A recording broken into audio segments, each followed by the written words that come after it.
Want to be happy? Build a life, not just a business. Hey, it's Evan Carmichael, and this channel was created to help you overcome the #1 challenge that is holding you back, a lack of belief in yourself. You watch these videos because you know there's something more inside you too. You've got Michael Jordan level genius at something. So today, let's live your best belief life and get some incredible motivation from the one and only Lisa Nichols.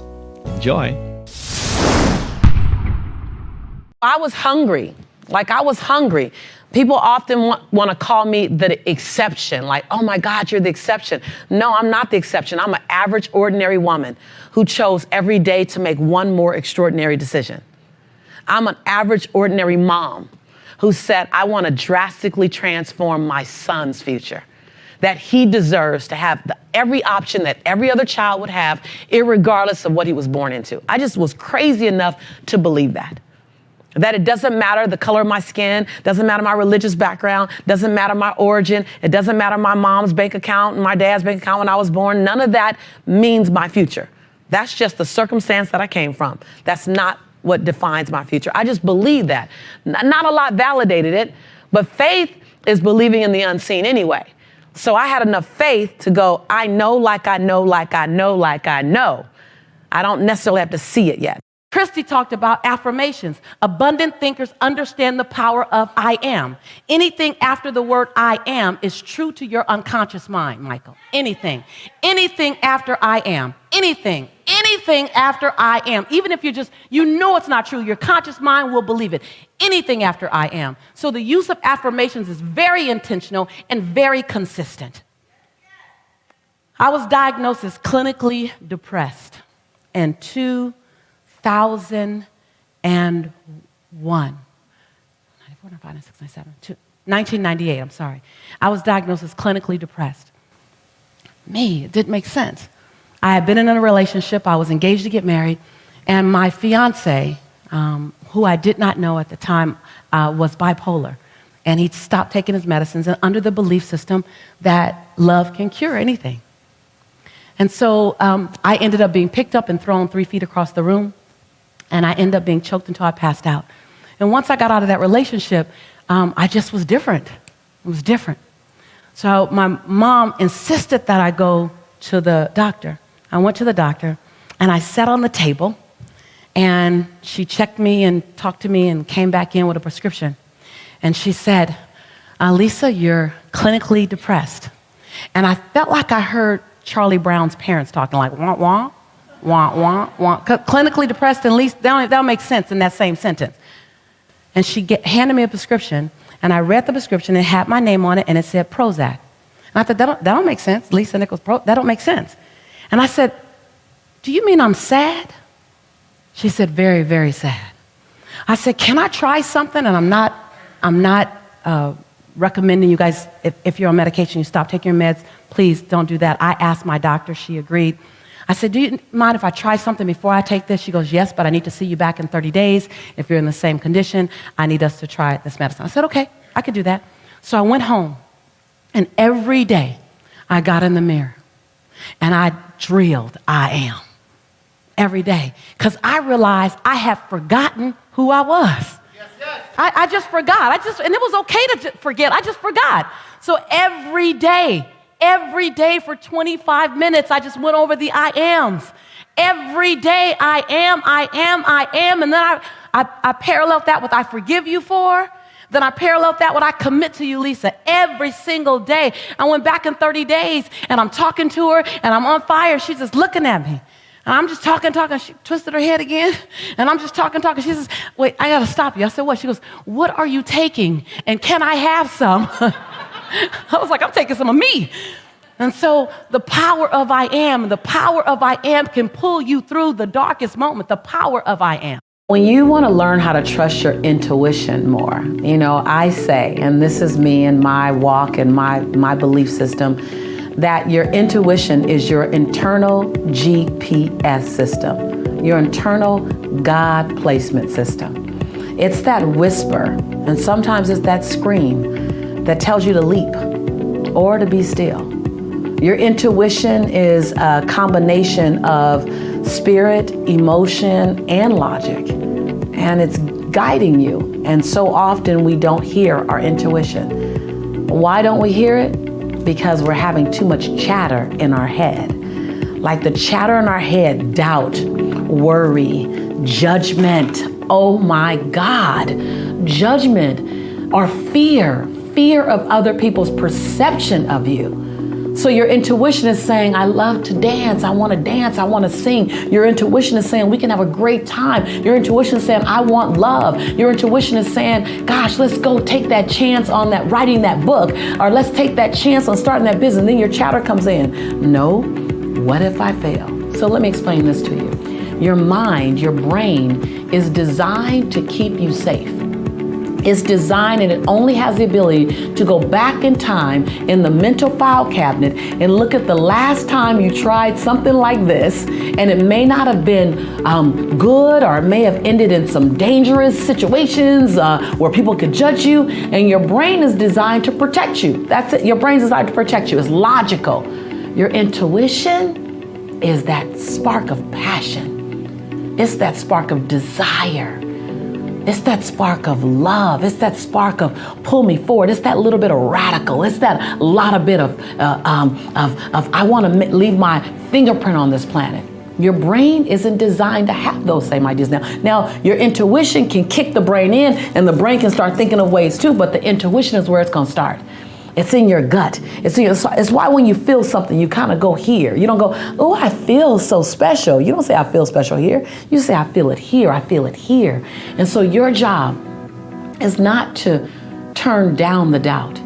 Your job is to turn up the passion. It's to turn up the faith.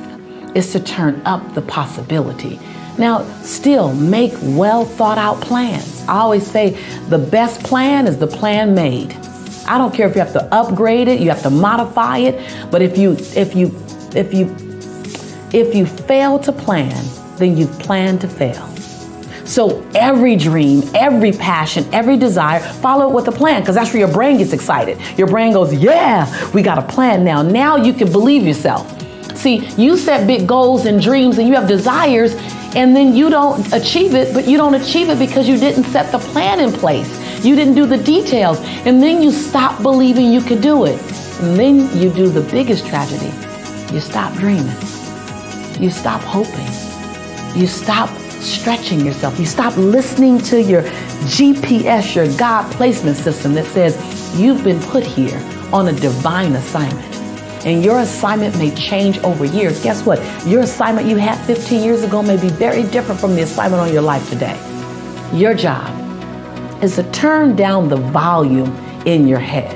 The volume of judgment, the volume of fear, the volume of worry, the volume of perfection. Turn down the volume in your head and turn up the volume in your intuition, in your solar plex, in that God placement system, in that heart space. Turn up the volume in that place that just says, what do I want? What? Ask yourself this tonight, today, tomorrow. What feels good to my soul? And then be still and be quiet. Also, if you want to have more self-belief and more self-confidence, I have designed a free training program just for you, where every day for the next 254 days, I'll send you an email with an unlisted video to help you boost your confidence. The science says it can take up to 254 days of consecutive action to build a habit. And so I want you to build the habit of self-belief and self-confidence. It's 100% free. The link to join is in the description below. We validate who we are by what we're doing for other people. So many times I get the question, how do I prevent failure? And I'd love for you to spend that same energy going, how could I ensure that I soar? Cognitive dissonance is when you have literally thought about a version of yourself that you're not currently living right now. To me, this is the road to true freedom. I have nothing to prove. I have nothing to protect. I have nothing to hide, and I have nothing to defend. That your perception of me after I tell my truth is actually none of my business. My perception of me, that I go to bed as whole and complete as I woke up.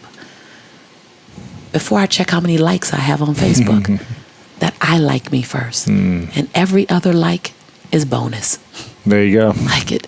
That was a long road to get to. Long road. Sure. Long road. There's so much value in what you unlearn. Sometimes the best thing you can do is unlearn some things. We're always going after learning something new because we're information junkies, because we have all these forms of information coming at us on the internet, coming at us in books, coming at us on the radio, coming at us in television, that we want to learn. But sometimes your biggest breakthrough is in what you unlearn. And then you relearn. Sometimes you have to disrupt your soil, pull your soil up, take that dry dirt that's been planted for years. I know, I've just been knowing this for years. This is what my mother taught me. This is what we've always known. You have to disrupt that soil in order to plant a new seed to grow a new fruit. Yeah? You guys got that? And so I came very comfortably to disrupt your soil. Like, that's what I came for, to disrupt your soil. Not to necessarily keep you comfortable in what you know. Stay comfortable in that. I want to disrupt you in some things that are new awareness to go, oh, wait, hold on. Or new awareness about what you've been doing based on what you've known forever that doesn't fit your future anymore. Because I can guarantee you, every single one of us who wants something different than what we're getting, we're doing something unconsciously from old patterns that doesn't even serve our future. That's when the tongue in your mouth and the tongue in your shoe are going in two totally different directions. And your job is to align them up so that you can move forward in a powerful way. Every single thing you touch is impacted by your story.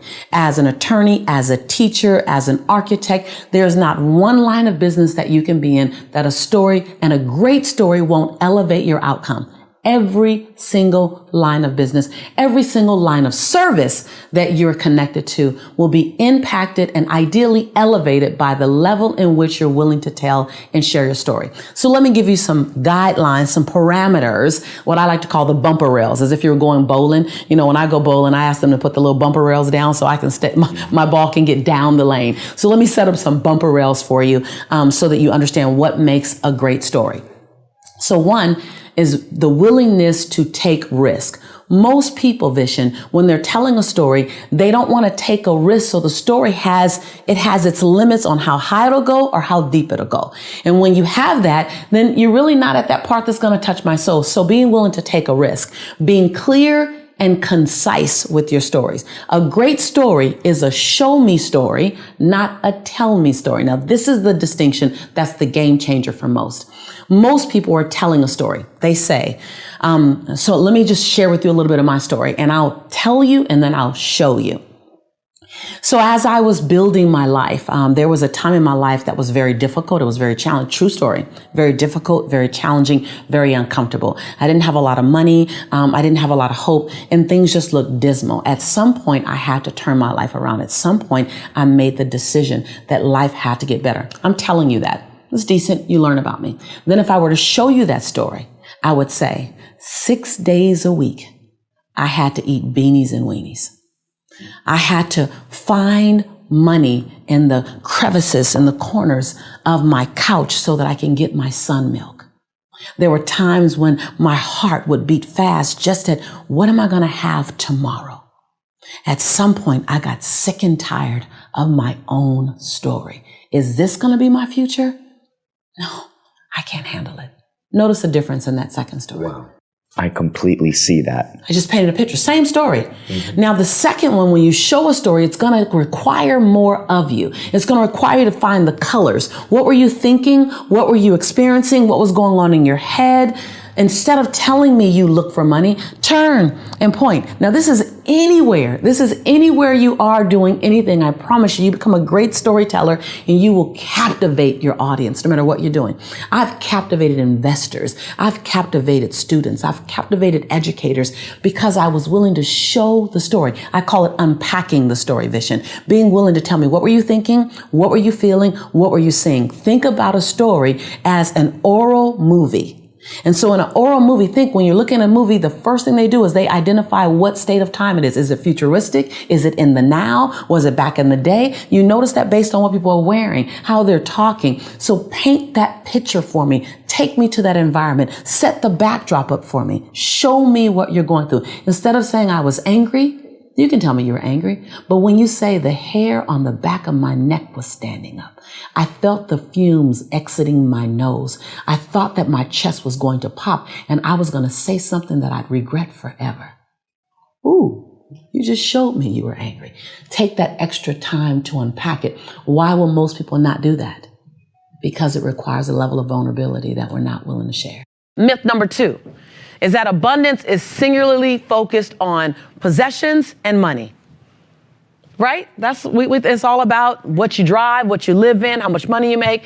When in fact, this couldn't be further from the truth. Wealth is possessions and money. Abundance is a 360 experience.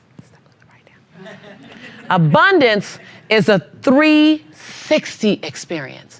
True abundance is your health, because if you don't have great health, life does not feel good. Abundance is relationship, and at the end of your life, literally, you will measure the quality of your life by the quality of the relationships you had.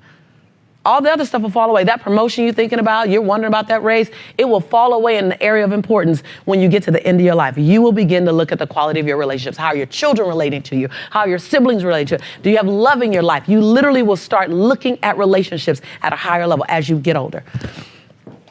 So when you mind them now, you take care of them. And I know that for a fact. I have a friend who's worth $14 billion. Billion with a B. He was just partying at my house all night long, wouldn't leave, 4 a.m, go home. And he flew in from Canada to go to my New Year's party because he loves my family connection. And he doesn't have one. He is financially wealthy. He's relationship broke. Does that make sense? Abundance is a 360 experience. It's about relationships. It's about health. It's about your spiritual groundedness. That doesn't mean you have a religious origin. It's about, can you release? Can you forgive? Can you let go? Can you be still? Do you meditate? Do you have time with yourself? That has a lot to do with the quality of your life. We spend so much time and energy trying to prevent ourselves from falling. We spend so much energy trying to prevent a failure. We spend so much energy making sure we're safe.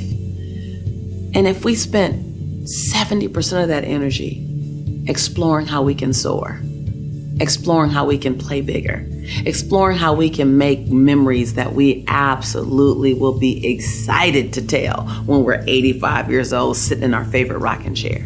If we spent 40%, 50% of that same energy, how would our lives look differently? I'm not saying be reckless. I'm not saying do it without a plan. What I am saying is, so many times I get the question, how do I prevent failure? And I'd love for you to spend that same energy going, how could I ensure that I soar? How can I ensure that I live the life that I want to tell people about? That I write the story that's going to be really, really good to read. So number 1 is shift your energy on what you want to create versus what you want to prevent. Because energy grows where energy goes. If you've looked at several episodes, you've probably heard me say that before. Not because I've run out of content, but because I want to keep saying it. Because repetition is not the mother and father of learning. Repetition is the mother, father, sister, brother, aunt, and uncle, and second cousin of learning. So I'm going to keep telling you this, that energy grows where energy goes. So while we want to mitigate and reduce our risk of falling, reduce our risk of failure, we want to spend our dominant energy on creating possibility and what we want to run toward. Now, I say that from lessons learned, not just as a teacher, but because for many years in the early part of my career, unbeknownst to me, unconsciously, I wasn't running toward possibility. I was trying to outrun $11.42 in the bank like I had in 1994. And so I know that once I was able to get far enough away from that experience, I started losing motivation. I stopped running as fast. I didn't know it. I didn't know why. But it's because I knew I wasn't threatened by ever seeing $11.42 again. And then all my motivation was gone. I was nervous for about a year. I was still in motion, still, generating a lot of business, a lot of buzz, but internally, I wasn't driven the same way. Until I shifted my energy and said, what am I running toward? The first answer was, I don't know, because I've been trying to outrun something so long that I wasn't looking forward, really looking for, like horizon for, like up for it. I may have been looking at the next goal for it, the next target for it, but I wasn't looking at horizon, something so big, it would take me 10 years to get there. It would take me 15 years to get there. And so number one, let's create a big, bodacious, like yummy, in 5 years, I want to be here. In 10 years, I want to have this. Let's create something to run toward that makes your knees knock a bit and it stretches you. It doesn't stress you, it stretches you. I run into so many people all around the world who are living this duality. One, I want more, but two, I don't want to disrupt what I have. And the challenge is, in order for you to have a breakthrough to the next level, your standard, your average, and your ordinary has to be disrupted. People say, oh, Lisa, how do I do this? And I go, do this, this, and this. I give you the steps. And the next thing they say is, that's so hard. I'm sorry. Did you think your breathtaking life would come on a merry-go-round? Did you think you're gonna do the swings and get there? You're gonna sweat. So get up, ready to sweat. Get up, ready to forgive the perceivingly unforgivable. Get up, ready to take the higher road even when the smallness in you wants to get engaged. Avoid the fight because the fight keeps you in the little you when you're committed to being the bigger version of yourself. Yeah, you're gonna have to say some things you never said and do some things you've never done so you can meet the man, the woman you've always known yourself to be. This whole piece in my book, Abundance Now, I wrote it a while ago, and it's amazing in terms of just talking about and breaking down what's the difference between a macro win and a micro win. And a micro win is that smaller goal that's you can see, it's attainable, you get that instant result. And most people are chasing the macro win all the time, and they're not looking at all the micro wins that they can feel really good about to get them to that macro result. Because if you create 5, 7, 8, 10 micro wins, guess what? Now you're in a rhythm. Now you're building some consistency. Now you like the way it feels. And then before you know it, you look up and go, whoa, there's that macro win, that huge goal that I thought was 100 miles away. It wasn't 100 miles away. It was 7, 8, 11 micro wins away. Success is personally defined by everyone. And as you're creating success, create holistic success. My biggest successes are the things that people don't even see. It's the fact that my 14-year-old son calls me his best friend to his friends. That's bigger than any book deal that you can give me. That's bigger than sitting across from Larry King or beside Oprah, that my 14-year-old son calls me his best friend. Creating holistic success is really important. Let me tell you, in order to have something different, you are going to have to do something different. In order to have something more, you have to do something you haven't done yet. I had to say the things I didn't want to say, do the things I didn't feel like doing to have the life I know I wanted. Period. And all I did was give instructions for here, do this bite size, do this bite size, do this bite size. Bite-size, digestible, palatable pieces of what you can do. Does that sound good, you guys? And when you look up, and you don't have to have a magnificent change over 12 months, have a small change over 30 days, and then a small change over 30 days, your breakthrough will come in needlepoint moves. And you'll look up in 5 years and not recognize your life. When you look at prioritizing, it really lives in, and I'm gonna say this word, and you're probably not gonna wanna hear it, but when I tell you it's a game changer, when you master, and just for now, begin to operate inside of time management. I used to resist time management because I'm a free spirit / people would call me a rebel back in the day, meaning I didn't wanna be controlled. I'm a butterfly. I wanted to soar. I wanted to be free. Well, the reality is that when you manage your time more effectively, you actually create more freedom.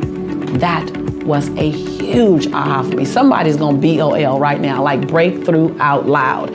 Because when you time manage, meaning, I'm gonna use better blocks of my time. Let me give you some examples for that. I'm gonna use better blocks of my time, meaning I'm only gonna go in my email 3 times a day. I go on my email about 9:30, between 9:20 and 9:40, I go on my email. I stay in my email for 30 minutes. I'll go back in my email about 3 o'clock in the afternoon. I stay in my email again for about 30 minutes. I go back on my email one more time at 6 p.m. I stay in for about 30 minutes. That's it. I don't go in 19 times. I don't go in 20 times, because 3 times a day gives me adequate time to see what's in there, see what's new, and act appropriately. Otherwise, it's throwing me off. I time block my day, about 90 minutes each time block to do a task. Even if a task only takes me 30 minutes, I time block 90 minutes because I get distracted. But when you time block your day and then you schedule each day, not every day looks the same. I have a time block for everything I need to do for 7 days out the week. Can you believe that in that time, I got more things done? You have to become comfortable with your no. My grandmother says, baby, she starts every sentence with baby. Baby, if you want your yes to have more value, you need to learn how to exercise your no.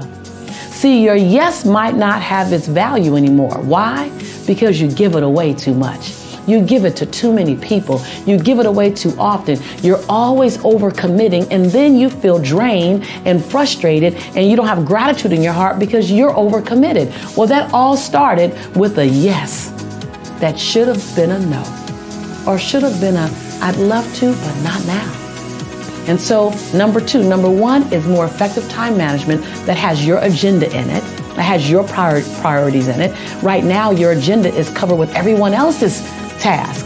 I heard once, if you don't have your agenda, then you're going to work for somebody else's agenda. And so number one is your time management with your agenda. And number 2 is operating, utilizing, and being comfortable in a no. And not an attitude no, not like a stank no, like no. Not that, just a no, not now. No, I would love to, but my plate is full. I'm free in 90 days. Just don't make, no energy, just not now. Don't be surprised when everyone comes to you. You're great, you're amazing, you're brilliant. Look at you, you're on this channel, so you know you're smart. You want a better life, you want an abundant life. Of course you're here. Of course everyone wants you. And your priorities matter. So when you talk about making your dash dance, point 1, you got to be willing to do it afraid. See, you might be waiting for the fear to stop. Well, Lisa, I heard this so many times. Lisa, I'm afraid. What do? Do it anyway. Lisa, I'm afraid. I don't quite know if I should move. Move anyway. I don't know if I should leap. Leap afraid. And then gather your courage on the way down. And if you don't get it before you hit, you was going to hit anyway. I'd rather die leaping than on the edge figuring out how to get the courage to leap. Yes, yes? Yes, yes? So many times we're waiting. I'm waiting to get something right. I see your hands going up. You guys know if it's your truth, you can raise your hand just like we did on day 0. You're just kind of waiting. You're waiting to get everything in order. You're waiting so that everything is in you, it's together. You're waiting to not be afraid. You're waiting to have the courage. You're waiting to have all the money. You're waiting to lose weight. See, if I waited to release my unwanted pounds before I got in front of you, Lisa Nichols would be the secret. Yes? I thought, how about I just leap with my imperfection and then find my form of perfecting my imperfection while I'm soaring? How about I do that? How about you not wait to get it right? You figure out, how does it look doing it wrong? How does that look? Because your 80% of right is somebody else's 159% of what they needed. Yes? And when you want to do it right and you want to wait till you're not afraid and you want to wait till you have it all together, you made it about you again. See, Nelson Mandela did it. He just did it not knowing if it were right. Mahatma Gandhi just did it not knowing if it were right. Mother Teresa just did it not looking for affirmation or confirmation. Is this right? Martin Luther King did it not even knowing if it would happen before his life ended. I mean, what are you waiting on? Are you willing to do it afraid? Are you willing to do it knowing that you got so much work to do to get it better, to get it more perfect? But are you willing to do it inside your imperfection? Do you realize that in your imperfection, you're perfect for the job? Visualization is a gift to your heart and your soul. It's a gift. Because if the idea is the seed, visualization is the fertilizer. Mm-hmm. It's the fertilizer, because when your thoughts are connected with an emotion, see, you would visualize yourself winning and you would feel all the emotion that came with that. And all you're doing now is you're not chasing a foreign emotion. You know the feeling. And now you're just doing what's necessary to get back to that feeling in real time. Exactly. And so what a good friend of mine, Vishen, the CEO of Mind Valley, who you know, I did a visualization with him. We were in Bali, and he said to me afterwards, I never get emotional. I cried. He doesn't get emotional. Right. He's like right. super, yeah. Well, he was like, I cried. I got emotional. He goes, I figured it out. It's visualization. A good visualization brings in emotion. He was like, that's how you do it. And so I love doing visualizations because, and it's real important in the visualization, you can't see it over there. You have to see it right here. To feel it. You got to feel it right here. Like I am. It's all I am. I am. I am in my dream home. I am in my dream relationship. And then unpack what that looks like. But most importantly, unpack what it feels like. And when you have that emotion in this moment, all of a sudden you stir up something that I don't think will ever go back to sleep. It'll go, okay, let's go get that. And what it really does is it sets up a state of cognitive dissonance. And cognitive dissonance is when you see something in your mind and you see yourself in a way that your behaviors are not currently leading to. And so your mind becomes disrupted and it goes, okay, can we get there? Right, because I'm not there right now. I'm not there right now, and that's not comfortable. Your mind wants to literally be congruent. What it thinks is what you're doing. What it thinks is what you're doing. And so when you set up a constant, and abundant thinkers like you and I, we do it unconsciously. We're constantly keeping ourselves in a state of cognitive dissonance, meaning, okay, what else? And I'm seeing Lisa over there and I'm going, okay, let me go. While being grateful for my now. Yeah. It's not in that I'm going to be whole and complete when I get over there. I'm whole and complete now. I just know I'm supposed to be over there. So let me do what's necessary to get over there. And let me evict any behaviors or characteristics that are stopping me, and let me adopt any new ones that I need. When you ask the question, or when you look at the question, how do I create a life of prosperity when I haven't known it, when my family hasn't known it, when it's not what it's not what I was born into? You know, there are many people who were born into prosperity. I wasn't one, and you may or may not be one. But how you transform a life or create a life of prosperity is, number one, you identify what does prosperity look like to you. Define prosperity by your own terms, and don't make it a global, universal answer. You want to define prosperity in each area of your life. What does health prosperity look like for you? For me, health prosperity wasn't necessarily weighing 120 pounds. I don't know when I weighed. I think I was 10 years old when I weighed 110 pounds. I don't ever recall weighing 110 pounds as an adult. So I don't pursue a particular weight on the scale. For me, health prosperity is I want my body to be able to keep up with my life purpose. I want my body to be able to live out the things that I want to do, such as skiing and surfing and bungee jumping and whatever other crazy things I want to do. So that's health prosperity to me. What does relationship prosperity look like to you? What does family relationship prosperity look like? What does friendship relationship prosperity look like? What does romantic relationship? I know that sounds like it's really detailed, but you cannot hit a moving target. You won't ever hit a moving target. So the more detail you get, the more the target slows down and you hit it. So first, define what does prosperity look like for you in each area of your life that matters. If that area of your life isn't important, don't define prosperity there, because you don't even have a desire to have prosperity in that area, because that's not important to you. So every area in your life that's important, first tell us what the target is. What's the target? And that's prosperity. Now, you have to know that you're going to outgrow that prosperity in 2 years, 4 years, 5 years, and then you'll set another target in the area of prosperity. The things that I wanted 10 years ago are way too small for me now. The things I wanted 5 years ago, I've totally outgrown. So you're constantly resetting this target. The second thing you want to do is you want to find a buy-when date. We never put a buy-when date. We rarely put a buy-when date on the calendar. And because we don't put a buy-when date on the calendar, we think someday and one day. Well, if you can't circle someday and one day on the calendar, then you can pretty much bet it doesn't exist. How many times were you looking for a goal and you said one day, and that one day is still on its way? Listen, put a date on the calendar. I know the things that I'm doing 18 months from now. I know what I want to have done in Q2 of next year, because I said by June 30th on this date I want to have this done. So what it does is it doesn't require me to do anything now because I'm busy with something else, but I do know that I want that to happen. A buy-when date jumps you into action. The third thing, how do you create prosperity? After you've set the goal clearly, after you put a date on the calendar, grab someone that's going to hold you accountable to the thing that you say you want. Now, there are many other things to do in the middle, but these are some of the anchors that will allow you to really get there. One, you want to make sure you understand what it is. Number two, you want to make sure you understand by when do you want that thing to occur in your life. And oh, by the way, be kind to yourself. Most of the time, the majority of time we set a goal, the place that we fail ourselves every time is that not the goal doesn't fail us, but the unrealistic buy-when date. I've done it 1,000 times. I want to lose 30 pounds. I give myself 30 days. Well, I probably could, but man, I got other life. I haven't given any thought to all the other things happening in my life. So be kind to yourself with your buy-when dates, but don't be lackadaisical and don't be ambiguous with someday or one day. Give yourself a date.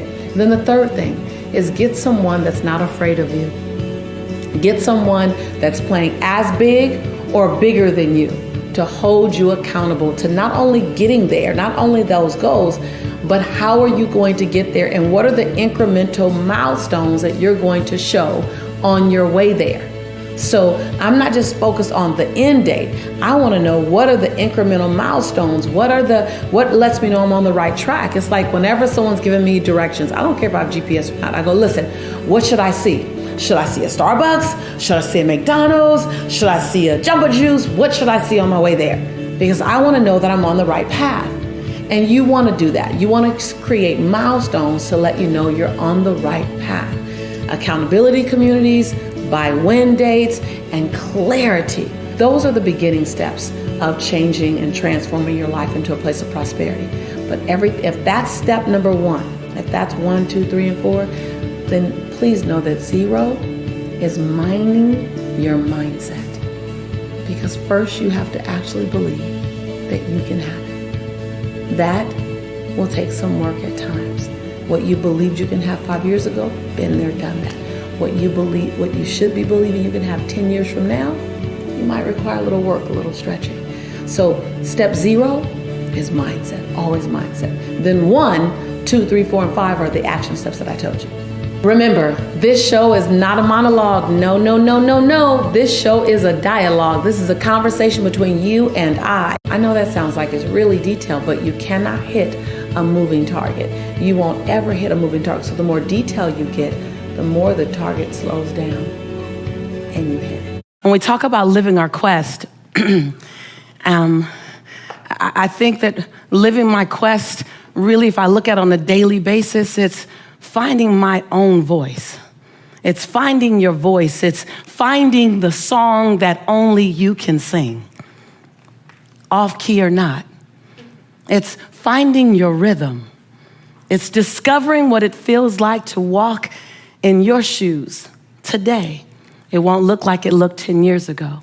Living your quest is what can I do with my life so that my life becomes infectious to someone else. Living my quest looks like how do I make my fingerprint matter so big that it lives beyond my transition day. Living your quest is how can I forgive the perceivingly unforgivable so I can love the absolute lovable. Living your quest is how do I give myself 1,000 second chances, and every time I get to 999, press reset. Yeah. Living my quest is not some ambiguous, untouchable experience. Living my quest means going back and healing the little girl in me so that the woman can be free. It's going back and embracing the little boy in you so that the man can show up and give himself permission to cry when necessary. Living your quest is not something that you can't touch. It's not something that requires a stage or lights or cameras. Living your quest is being complete and content with who you are in the dark of the night. So who you are in the middle of the day is all right. Living your quest is as simple as it is complex. Living your quest is about giving yourself permission, say permission, on a daily basis to become the next best version of yourself. Living your quest is not holding yourself hostage to old decisions, not holding yourself hostage to shame, blame, guilt, regret, and anger. Living your quest is about recognizing that every day I can be reborn to my possibility. See, living your quest is as internal and personal as it is public. Living your quest is about recognizing that you have brilliance in you and not being willing to dim your light one more day. Living your quest means not being afraid of the genius in you, even though you have doubt. Living your quest is recognizing that you get to sing your song off tune, that you can get to live in perfection while you master imperfection. You know, I love the phrase willpower, but willpower isn't something you conjure up. Willpower isn't something you drink. Willpower isn't something you download from Google.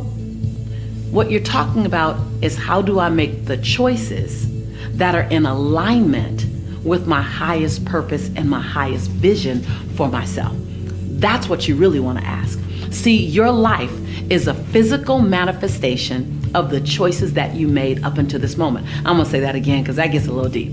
And that can go over some people's head. That can hit you sometimes right between the eyes, and you gotta hear it a second time. So here it goes. Your life right now, as it exists today, your finances, your weight, your relationships, your career, your self-esteem, your self-image, your spiritual awareness, all of that is a result of the choices that you've made up until this moment. Big and small. And just so you know, your life, the way it appears today, is not a result of a few big choices. Even though that's the thing that we look back on, we go, I shouldn't have moved out of the state. I shouldn't have got into that relationship. I shouldn't have. We look at the big things. Well, I'm here to disrupt that mindset a bit. Your life experience right now is not so much a result of your big choices, while those impact you.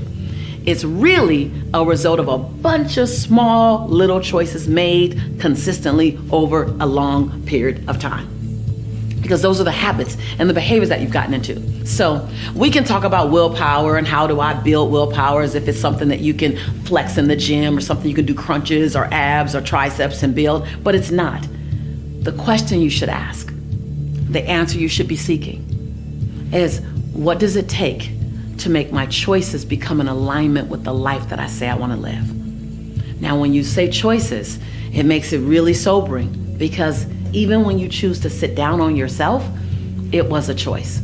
So I ask you in this moment, what will it take you to decide to make the choice today? Don't even think about tomorrow, don't think about next week, but to make the choice today that's in alignment with your health goals.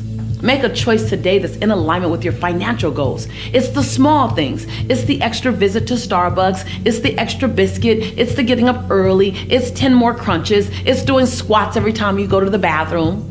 At least that's what I do. I do 10. I do 10 every time I go to the restroom. I'm already there. I'm just going to keep on going just because I want to stay in alignment with my goal. And my goal is to have a body that at least creates a double take. Or a triple take, maybe. I don't know. I wanted to create a body that is in alignment with my goal. I want to be able to go paintballing with my nephews and my son the way I just did recently. I want to be able to go jet skiing. So when I look at my life and my lifestyle that I want to maintain, it requires me to hike a little longer. It requires me to eat more vegetables and protein. It requires me, my choice of how I want to live requires my alignment in what I put in my body or how I stay active in my body. So when I date, I don't do dinner dates. I'm not interested in doing dinner dates. You want to date me? Let's go on a hike. Let's go skating, ice skating, roller skating. Let's go on a walk. I want active dates in my dating experience because that's in alignment with my life's purpose. So, what are you choosing? Let's not even look at willpower. Let's look at choices. Because choice is something you can control in every single moment. And the choice you made yesterday, if it wasn't in alignment with your greatest goal and your highest purpose, okay, yesterday is yesterday. Make a new choice today. You're not ever condemned or sentenced to making the same choice over and over and over again. Every day, every moment, you have a new opportunity to make a new choice. You know, as an entrepreneur, you know, there's so many years where I worked the day away, the night away. But way beyond working the day and the night away, I worked memories away. I worked parts of my life away. I worked sacred moments away. I want to warn you. I want to warn you about working so hard to create an amazing future that you miss a million nows. So busy creating that future where your children or your family or your parents or your significant other will have everything they want. In the moment, you're robbing them from the one thing they need. Your time. I know that our intentions are good, and I say ours because I'm right there with you. I would grind every day in my walk-in closet. I transformed my walk-in closet into my office. I would walk my son to school, come back, put my head down, my elbows up, and I would come up for air just enough to walk to school, pick him up, bring him back, fix him a fast lunch. I go back down, and then I come back up at dinner time, and then I go back down. And I did it for year after year after year after year. And I looked up and I forgot the things I like. I forgot the excursions that I want to go on. I forgot my favorite food, because my favorite food was whatever was fastest and quickest and can get me back to work. I thought that the sacrifice was okay, that it's okay to sacrifice at this level. And while there is a necessary sacrifice, there is a necessary level of inconvenience, there also is a required and, by all means, a desired amount of memories that you want to make sure you make now. I wrote my book, Abundance Now, and I remember having conversations with the publishers and others about the now, you know, because whether it was Abundant Life or Abundance and Prosperity or Abundance Beyond the Secret, another title, it was important for me to write Abundance Now, because there's nothing more valuable than your now. So yes, I'm going to encourage you to work hard. I'm going to encourage you to grind. But I'm going to remind you that when you're sitting in your rocking chair and there's nothing else for you to do, you have played full out. You've made all the money you're going to make. You've bought all the properties you're going to buy. You've done all the business you can do, and you've attended all the meetings there are to attend. And all that's left to do now is to sit inside your memories. You're going to want to have a lot of really great memories. We so often wear labels. There's a label that's, to me, there's several labels. I'm an African-American woman. I'm a single mom. You know, I'm a CEO. I'm a daughter. There's so many labels to me, but I don't live under the label. I allow the label to exist, but it doesn't define me. And so I invite you, if you're a woman, you know, there's so many men watching my channel. I love you. I want you to always come. You're always welcome. This is your home. But to my sisters, I invite you, don't feel like life is harder for you because you're a woman. Don't feel like you have to work harder because you're a woman. Work hard. Just work hard. I never looked at, am I working harder as a woman? Am I working harder as a Black person? Now, are there inequities? Absolutely. I am not blind to that. But like I said in the previous episode, energy grows where energy goes.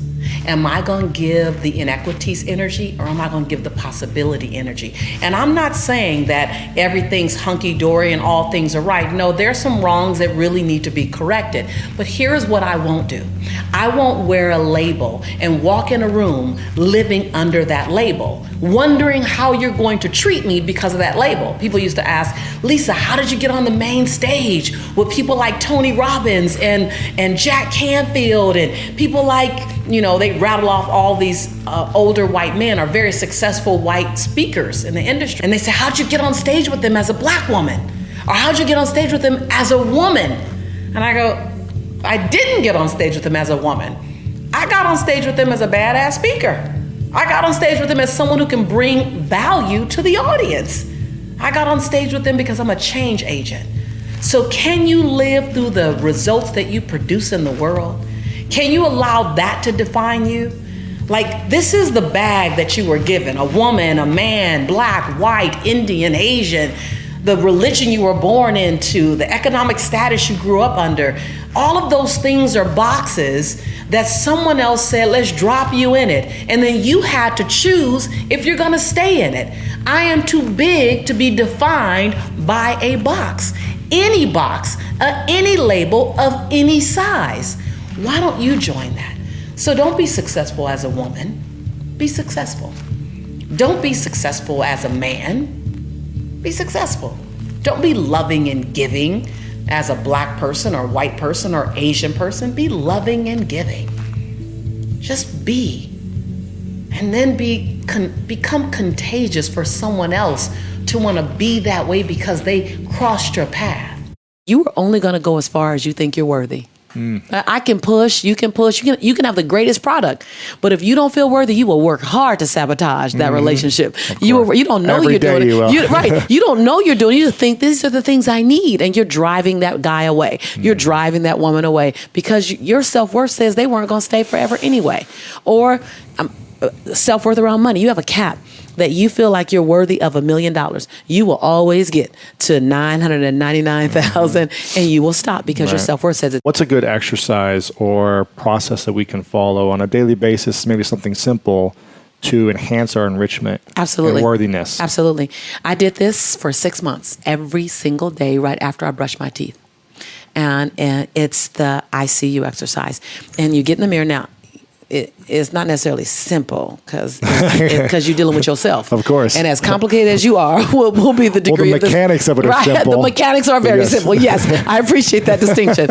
You get in the mirror and you complete 3 different sentences. You want to write this down. The first sentence, you look at yourself and you say your name. So you say Lewis, and you complete this as I'm proud that you.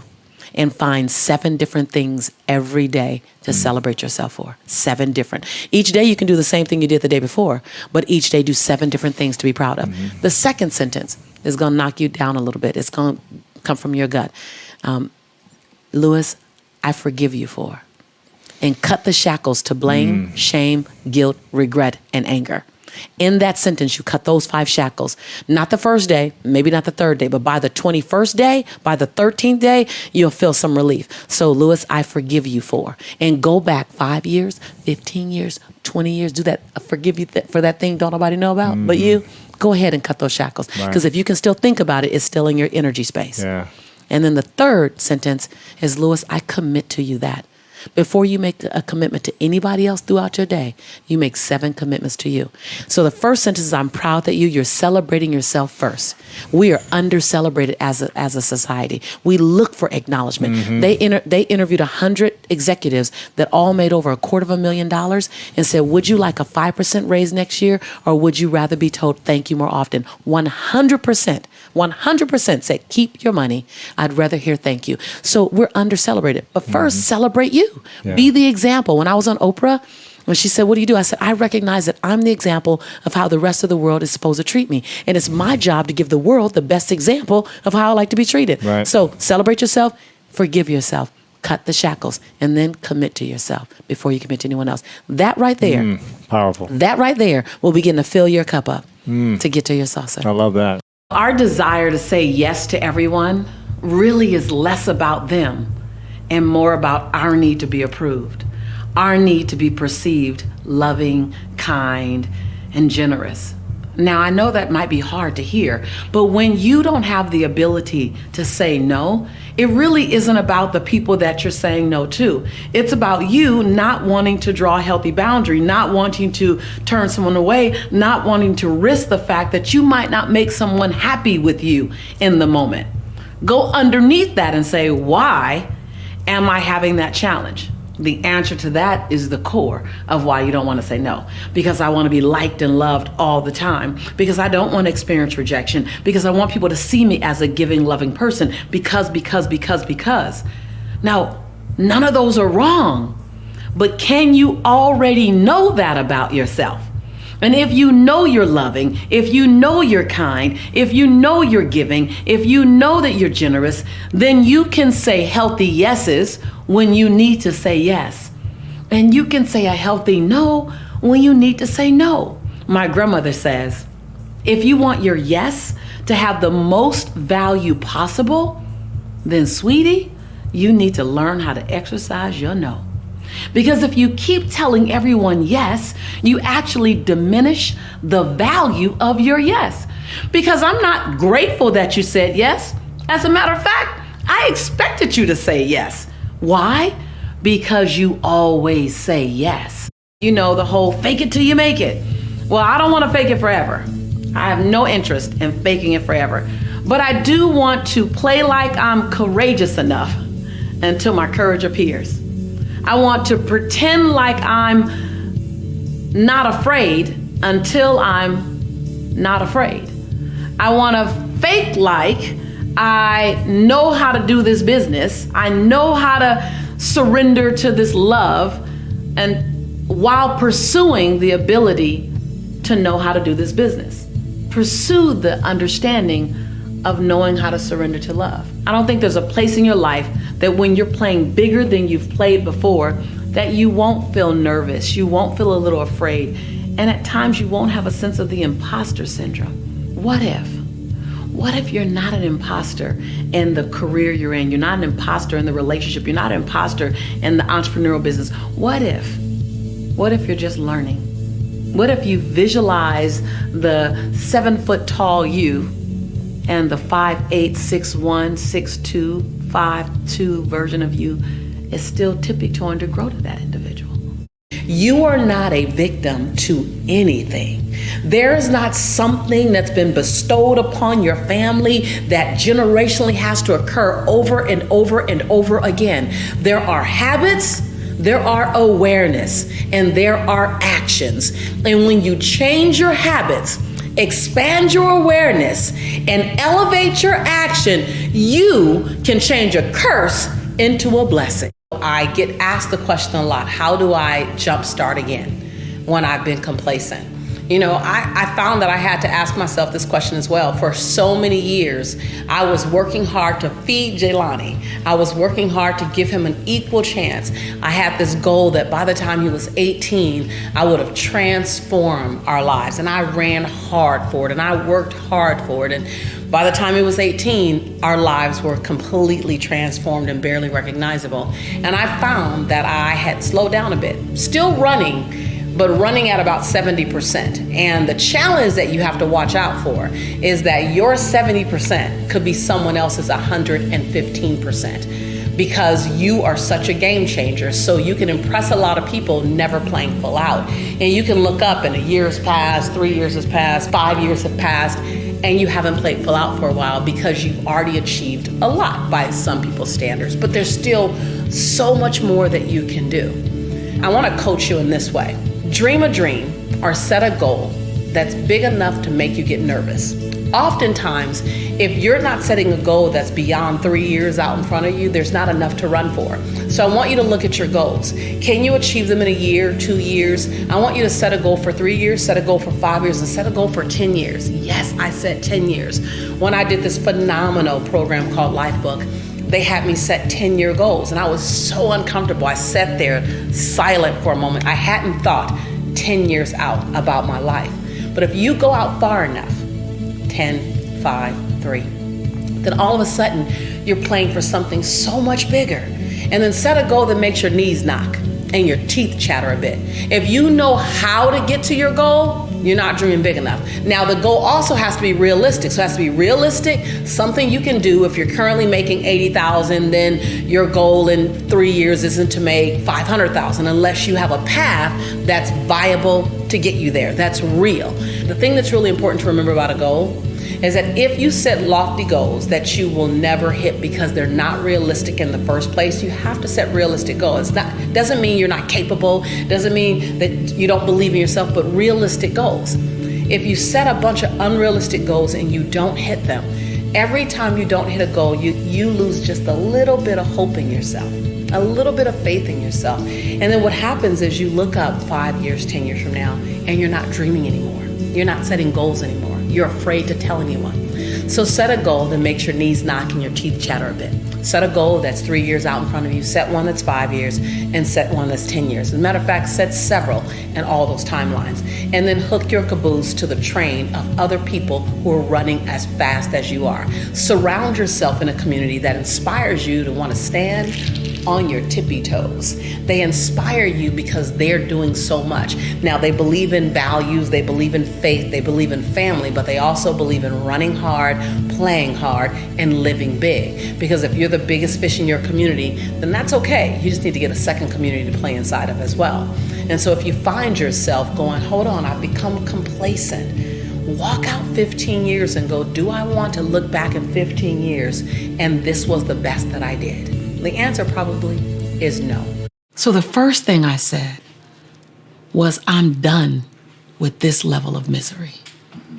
So I didn't run toward anything first. The first thing I did was try to get as far away from chaos and scarcity and lack and procrastination and procrastinating people and making excuses, making being a single mom an excuse, or being Black an excuse, or being born in LA an excuse. Not to say those things don't impede or have an impact on our ability to move forward, but I didn't want to make any one of them my crutch as to why I stayed in my hellhole.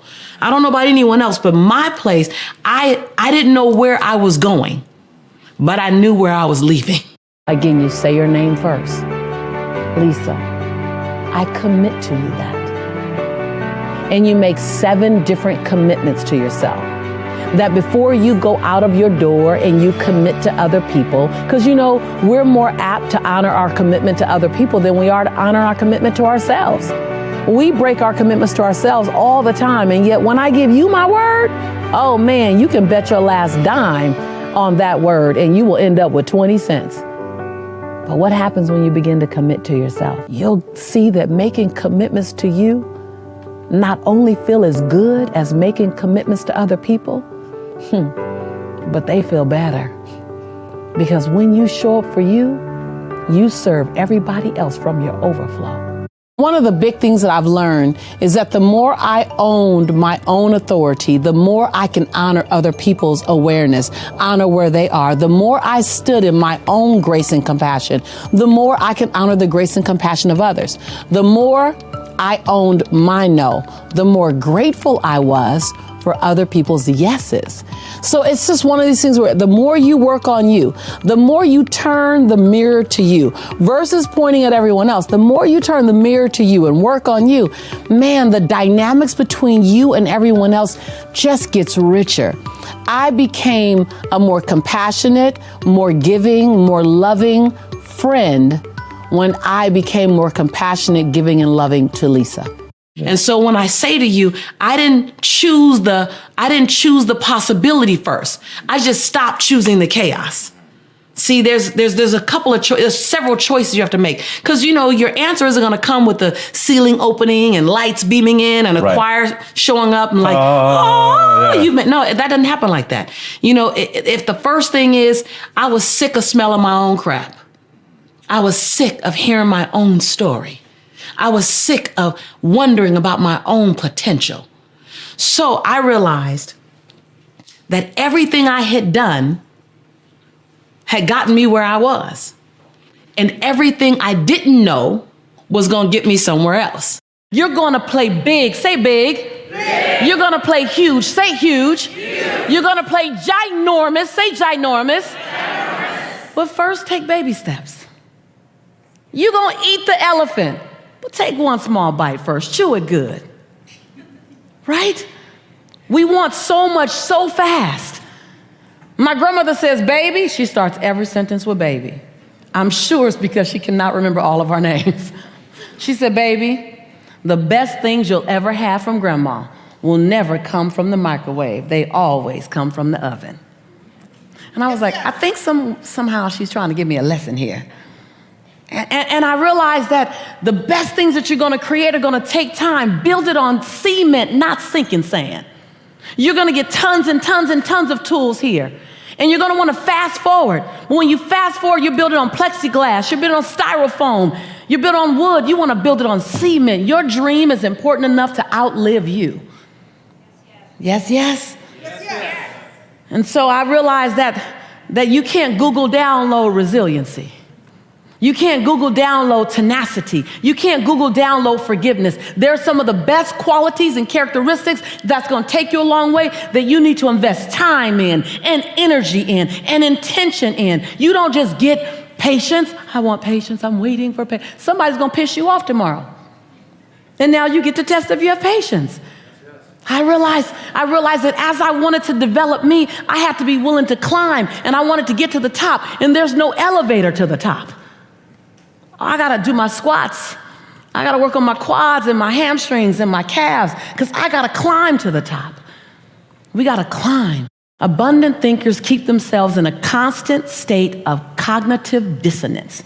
Write that down. Abundant thinkers keep themselves in a constant state of cognitive dissonance. You're creative, spell it any way you want. Now, what is cognitive dissonance? Cognitive dissonance is when you have literally thought about a version of yourself that you're not currently living right now. Meaning the thought that you have of yourself, your behaviors are not congruent with. So your mind becomes disrupted. Your mind says, wait a minute, you're seeing me here, but my behaviors aren't here. And when you keep yourself in a constant state, your mind begins to influence your behaviors to be congruent with your thought. Ooh. Next level. Cognitive dissonance. Abundant thinkers. That's why he went out to the ocean. That's why he's up on stage, because constantly seeing himself further than what his behaviors want to really do. And then when he does it, now I got that down. Constantly. Now it's being grateful for your now. Yes, yes? Yes, yes. Being grateful for your now, but clearly seeing where you're going and not resting until you get there. If you have a lot of ideas, a lot of things that you want to do, write them out. And I make columns for each one. So I don't put them all together because they're each almost like on separate islands, which is why you feel so fragmented or overwhelmed or whatever that might be. So I make columns, and then I just put the idea at the top of the column. And I just write out everything that I have in my head about the idea until I feel like, whew, okay, I got that out. Once I have them out, then I attach a timeline to when I'm going to start it and ideally complete it. Now, let's be clear. The timeline of when you're going to start it and complete it are going to move. So don't get stressed out about the timeline. You made it up. I'm going to say that again. When you create a timeline, you made it up, which means you get to modify what you made up at any given time. But I give myself a start and a completion date. Now, here's the key thing.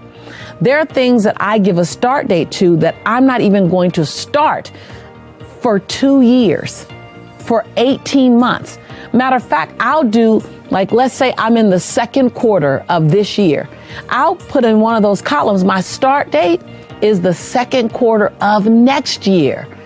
So I know I'm going to get to it. It's called, what am I doing now? And what am I not doing now? But I'm doing it. I'm just not doing it now. Oh, man, can I tell you, don't sleep on that little nugget right there. I learned that from my coach, Susie Carter, that there's your doing now, and then there's your doing, but not now. So it's on the calendar. Everything that you're doing should be on the calendar. There's the doing now. It has a place on the calendar that you're actively in. And then there's a doing not now because it's on the calendar. So I have some great projects I'm excited about. I don't start them for another 10 months. And then I put all my other projects from these columns inside of these current 10 months. And so now you are doing it because you have a start date, but you're not overwhelmed with it because it's not all vying for your space and your attention in the now. How can you stay humble, as you amass more success? How can you stay humble while owning your brilliance? I believe that there's two very separate intentions running here. Number one, own your brilliance. Don't question it. You don't have to grandize it. You don't have to highlight it. You don't have to have your brilliance and your talent spew over onto other people and minimize their greatness. When you live in your light, you don't have to promote it or diminish it. You simply live in it.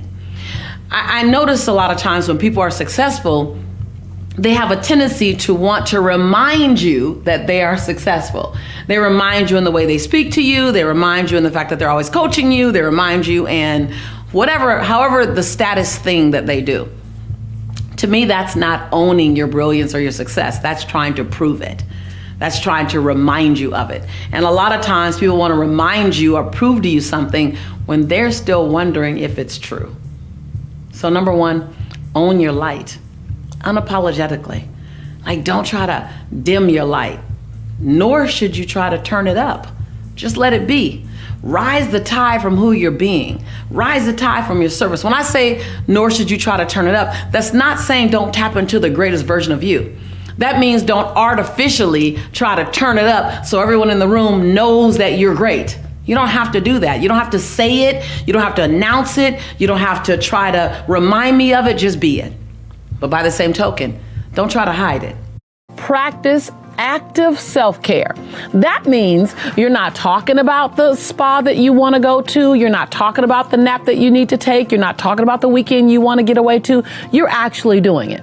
So I want you to take a moment to reflect and identify what rejuvenates you. Now, it's not always something huge, something big, something ginormous, but it's something that allows you to write this down, recalibrate your energy. What keeps your energy in calm? So many times we're working out of anxiety, need, or stress. Stress is the number one killer. It's the number one robber of life and joy. What do we do actively? What do you do actively that will rejuvenate you? What's available to you? I want you to write down a strategy about how and when you'll make time for self-care during this busy time. I start every day with 25 things that I'm grateful for. And all 25 things have to cost $25 or less. So I can be grateful for my car, grateful for my home. While I can be grateful during this exercise, I'm grateful for the time that I spent cooking in the kitchen with my son this weekend. I'm grateful for the walks that my grandmother takes me on. I used to say I take her on walks. Then I realized she was educating me, that she takes me on walks. I'm grateful for the fact that I still dance with my daddy. I'm grateful for the moments my nephew climbs in my bed so we can watch our latest, greatest movie together. I'm grateful for Mustard Man and Garlic Girl in the kitchen cooking. That's my son and I. Every single thing that I find gratitude for is something that helps to make me who I am. And I gotta tell you, something happens when you live, park, and stay cemented in gratitude. I call that if your dream is the seed, then gratitude is the fertilizer. And so gratitude, constant gratitude, recognizing that you are a servant leader with a servant's heart. And when you say the word servant and ego just don't go together. Servant is to serve, but not a servant from a peasant mindset, but a servant from the place where you say, I choose to lead from behind. I choose to use my greatness and my light to elevate you. I choose to own my light, but hand it over to anyone who might need it in the moment. Oh, if you stay rooted in that, it's a daily thing. So I recommend that you find a daily regimen that keeps you steeped in gratitude, a daily regimen that has you own your greatness. Whether it's the reminder of the things I've just said, write the mantras out, post them on your mirror, and recite them each day. I live by mantras. I live by affirmations. I designed and began to own who I was as a woman because I kept reminding myself daily who I could become. And then one day I went to remind myself and it stuck. I didn't need the reminder. And so I started reminding myself of something else. And I kept doing that daily. And then one day I went to remind myself and it stuck. And so remind yourself of the woman, the man you're becoming. Write it down, write the mantra down. I am a servant leader, grateful for service. I own my brilliance unapologetically. I walk in a room and light it up with a natural glow. I share my light with others with grace and ease. You can choose any of these mantras. You can have them all. So many times people look at the habits that they have, such as procrastination, and ask, why do I procrastinate? Well, I pose that question back to you. Ask yourself, what's the benefit? Because there's a benefit that you're getting out of it. So whether you believe that last minute throws you inside of an energy source, because that's what I used to think. I used to think, oh, last minute, I'm more creative. Well, the truth is you're not more creative last minute. The truth is that when you wait to the last minute, you're increasing your stress level. You're bringing down your joy. You're eliminating peace of mind. When you understand the cost, procrastination is a word. And the challenge is that procrastination is so universally accepted. It's like fear and stress. Like, I'm so stressed out, and it's become such our norm that it's okay. Well, ask yourself the question, what's the price that I pay? Because I believe any behavior that you don't want any longer, the way that the catalyst to change is recognizing the price. Because we're high producers, we can still get it done inside of procrastinating. We can still get it done. But if you ever take a moment to stop and ask yourself and answer, what's the cost of me procrastinating? And you can do that for everything, but we're focused on procrastination now. What's the cost of me procrastinating? Let's go down that list. When you procrastinate, it costs you clear organizational time because now you're rushing. When you procrastinate, it costs you peace of mind. When you procrastinate, you're now thrown in urgency. Urgency increases your stress. Urgency is known to increase your stress. If you live in urgency, you literally are 2-3 times more likely to have a heart attack, I hear. Not confirmed, but that's what I heard. So if you live in this pace of urgency all the time because of a behavior that you can modify, think about it. How are we forward moving, upwardly mobile? How are we brilliant and operating in something we can control? There's so many things that you can't control. Procrastination is something that you can control. Patience is that thing that, all of us want, but we don't know how to get the patience to get it. It's that gift and that character that's only developed in the discomfort of the act of patience itself. I'm going to share a couple of stories with you because I have had more bouts with being impatient than anything. To the point now that I think one of the characters that's the most developed in me is the character of patience. I recognize that if not now, it will happen. But my now does not mean never. My now means when it's supposed to happen, and my job is to stay in action. I was sitting in the van on my way to a good friend's house. I was sitting in the van with many other teachers from The Secret way back in 2008. And many, many things were happening and a lot of success was going on, but I was still struggling. So on the outside, I had notoriety. I was in The Secret. We had been on Oprah and so many things were happening. But on the inside, personally, I was still trying to figure out how to pay my car note. I was still trying to figure out how to, take care of my son while I'm on the road. I still had all these challenges that really did not make me feel like I was successful. And I felt like I couldn't work another hour of the day. I couldn't put forth any more energy. I couldn't do anything else. And I've been doing it so long. I've been grinding so long. You might know what that looks like. I was sitting in the van on my way to John Gray's house. Men are from Mars, women are from Venus, a good friend of mine. And it was so many of us in the van. And I remember looking over at my friend, John Assaraf. And I said, John, why does it have to be so hard? Why is it taking so long? I feel like I've been at this forever and I don't see any results. I'm tired.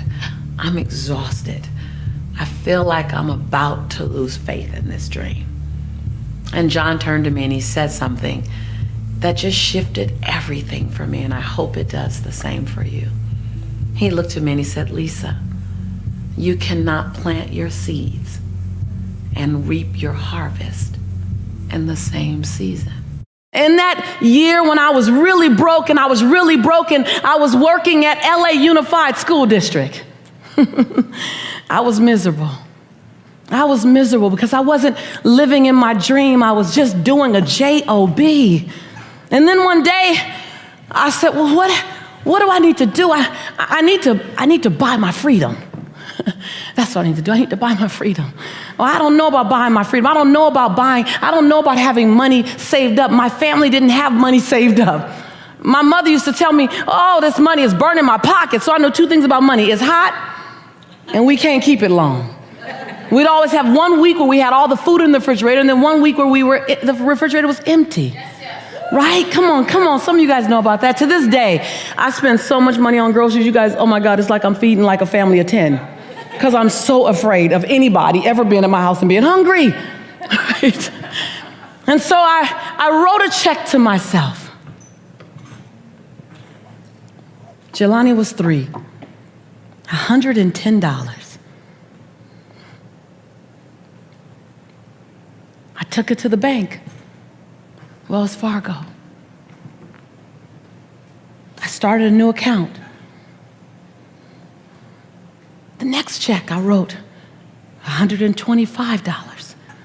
And just like the first check, I put in the memo line, funding my dream. I wasn't even clear what the dream was. But I knew there was something in my belly. Who in this room know you got something in your belly? There's something here. I'm not even clear about it. I don't know how clear you are, but I wasn't clear about it. But I knew there was a calling on my life greater than working for LA Unified School District. And no disrespect to LA Unified School District. It just wasn't my destiny. I wrote another check in 2 weeks, $146, funding my dream. Now I started mailing the checks in because I didn't want to see my balance. Because I didn't want to go shopping.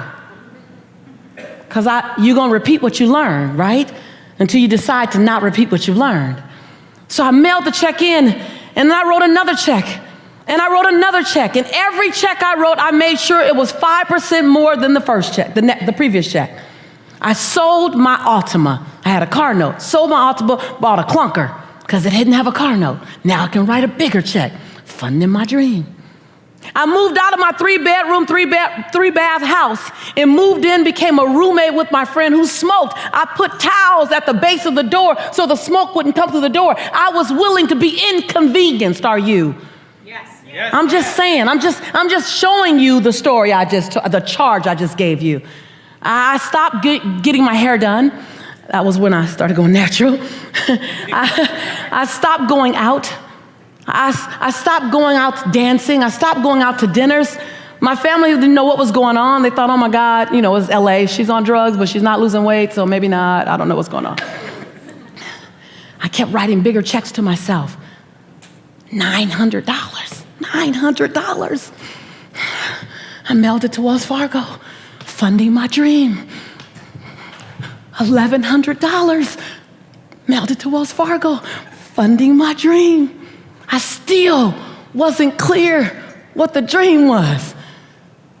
I just knew I had one, and it was being born through me, and I needed to give it a chance. That's all I knew. You don't have to see 2,000 feet in front of you. Just see 200 and run to the 200. Yes. You don't have to see it all. 3.5 years later, I'd written a check to myself every 2 weeks for 3.5 years. I didn't go out for 3.5 years. I didn't go dancing. I didn't get my hair done. I didn't get my nails done for 3.5 years. Are you willing to be inconvenienced for your conviction? I walk in to Wells Fargo 3.5 years later, and I said, hi, God bless you. Hi, my name is Lisa Nichols. She goes, oh my God, you're the funding my dream lady. I was like, yeah, I guess I am. And all of a sudden, all the tellers came running around. The manager came, they're like, oh my God, okay, oh my God, we have been wondering. We all got the same question. Y'all know what the question is, right? What's your dream? I was like, I'm not sure, but I know that it includes inspiring people, having people believe in themselves again, teaching them how to get back up when they've been knocked down, having them be willing to give themselves 1,000 second chances. And every time they get to $9.99, press reset. I'm not sure what it's going to look like, but it's just gonna help people. I said, I came to check my balance. I've been writing a few checks to you guys. They say, yes, you've been writing a lot. I said, I just wanted to check my balance. They said, you don't know your balance? I said, no, I got this really big stack of summary bank statements at home because my mama said money burns her pocket, and I don't want it to burn my pocket. I want it to pay for my freedom. I said, I just came to see what my balance was, if I had enough to fund my dream as it gets clearer. She wrote it down. Everyone's excited. She wrote it down, turned it around to me. I looked at it. I said, oh no, my name is Lisa Nichols, and my Social Security number, I said, that is not my money. And I am not taking that money because you're probably gonna want it back. So just fix that error right now. And they looked at me. They said, you really don't think that's yours? I said, no, my family's never had $5,000 in the bank or $10,000 in the bank. That's $62,500 in the bank. They said, Miss Nichols, and everyone teared up. The manager teared up, the tellers teared up. They said, Miss Nichols, whatever your dream is, I think you can fund it now. I looked at my son, Jelani, who now is 5 or 6, and I said, Jelani, our lives are gonna be a little different now, baby. Jelani said, yeah, Mommy, can we now go to McDonald's? See, for 3 years I've been telling Jelani, I'll make you a Big Mac. Mama makes Big Macs better than McDonald's. And so it began with a $110 check. So I don't know what yours is. I don't know what your radical looks like. For some of you, your radical was coming here, right? Yes, yes? Yes. And this is the beginning. Yes, yes. This is the beginning of your radical. This is the next best step. This is the first step. And so I just stopped by to let you know you're on the right path. And as you ramp up, you're going to have questions. You're going to be afraid. I do more things afraid now than I do fearless. Because the bigger you play, the bigger your breakdowns. Every single one of my errors in the last 5 years have cost me 6 figures. Like every single one. Every single one of my errors has required me to call an attorney. Like they're just big, because I'm playing big. I'm playing big, so be willing to go to the edge. And this is where you are here. Be willing to go to the edge and not just lean over and feel the breeze and watch the people jump and watch them soar and look through the windows at all the people who are living great lives. Don't just go to the edge and feel it. Be willing to lean. Feel your heartbeat. Feel it. That lets you know you're alive. That lets you know you're okay. Fear fuels you. Fear lets you know, go get more information. Fear lets you know, stay up a little later and study. Fear lets you know, get up a little earlier. Fear lets you know, ask for help. Fear is informing you. It's not stopping you. It's just another emotion like love and compassion and gratitude. We just made it paralyze us. See, fear doesn't stop me. Fear informs me. And when you get intimately connected with the fear, I feel it. And I'm moving forward anyway. I feel it. And I'm going to love anyway. I feel it. And I'm going to invest in me anyway. I feel it. And I'm going to show up and play anyway. When you get connected with fear, it becomes your best friend. And when you stand on the edge, you feel the breeze. You feel the fear. And you leap anyway. We've been taught how to serve others, sometimes to the detriment of our own selves. Sometimes we serve others higher than we serve ourselves. At times we feel more comfortable with saying yes to other people and less comfortable saying yes to our own self-care. So I ask you, what is that about? It's about the opportunity to fall madly in love with you. the way you love those around you, to fall madly in love with your well-being, to fall madly in love with who you are when you get up from taking care of yourself. When you rise from a nap, or you rise from a spa day, or when you leave the gym, to fall madly in love with that level of excellence. And when you do, what you'll do is give to everyone else around you a better version of you. So oftentimes we sacrifice our own well-being because we're being what I call the sacrificial martyr. And I know that was me. I would serve everybody else, and everyone else would go, oh, I just don't have any time for Lisa. Well, that's the story we tell. I actually didn't believe that I deserved to have a day off. I didn't believe that I deserved to have a spa day. I didn't believe that I deserved to take a long walk on the beach. Something in me kept saying that I hadn't done enough. I hadn't achieved enough. I hadn't gotten far enough. So it actually had little to do with the people around me that I was blaming it on or using as my out. My child, my parents, my family, my community. It had to do with Lisa, giving Lisa the chance to actually enjoy the journey while still on it. Joan Baez says, and my coach Susie Carter first shared this with me, that Joan Baez says the antidote for despair is action. So I said, how can I be in action? I was always looking to be in action. What else can I do? What else can I do? What else can I do? And then I go learn. And what else can I do? So to me, there's a very short line between learning and doing. Yes. And if you haven't done anything what you learn, why are you getting more education? You haven't even applied what you, like, I'm a hell of a coach now. It's like people who read a book and they don't go apply it. They just want to read the next book. Right. Hi.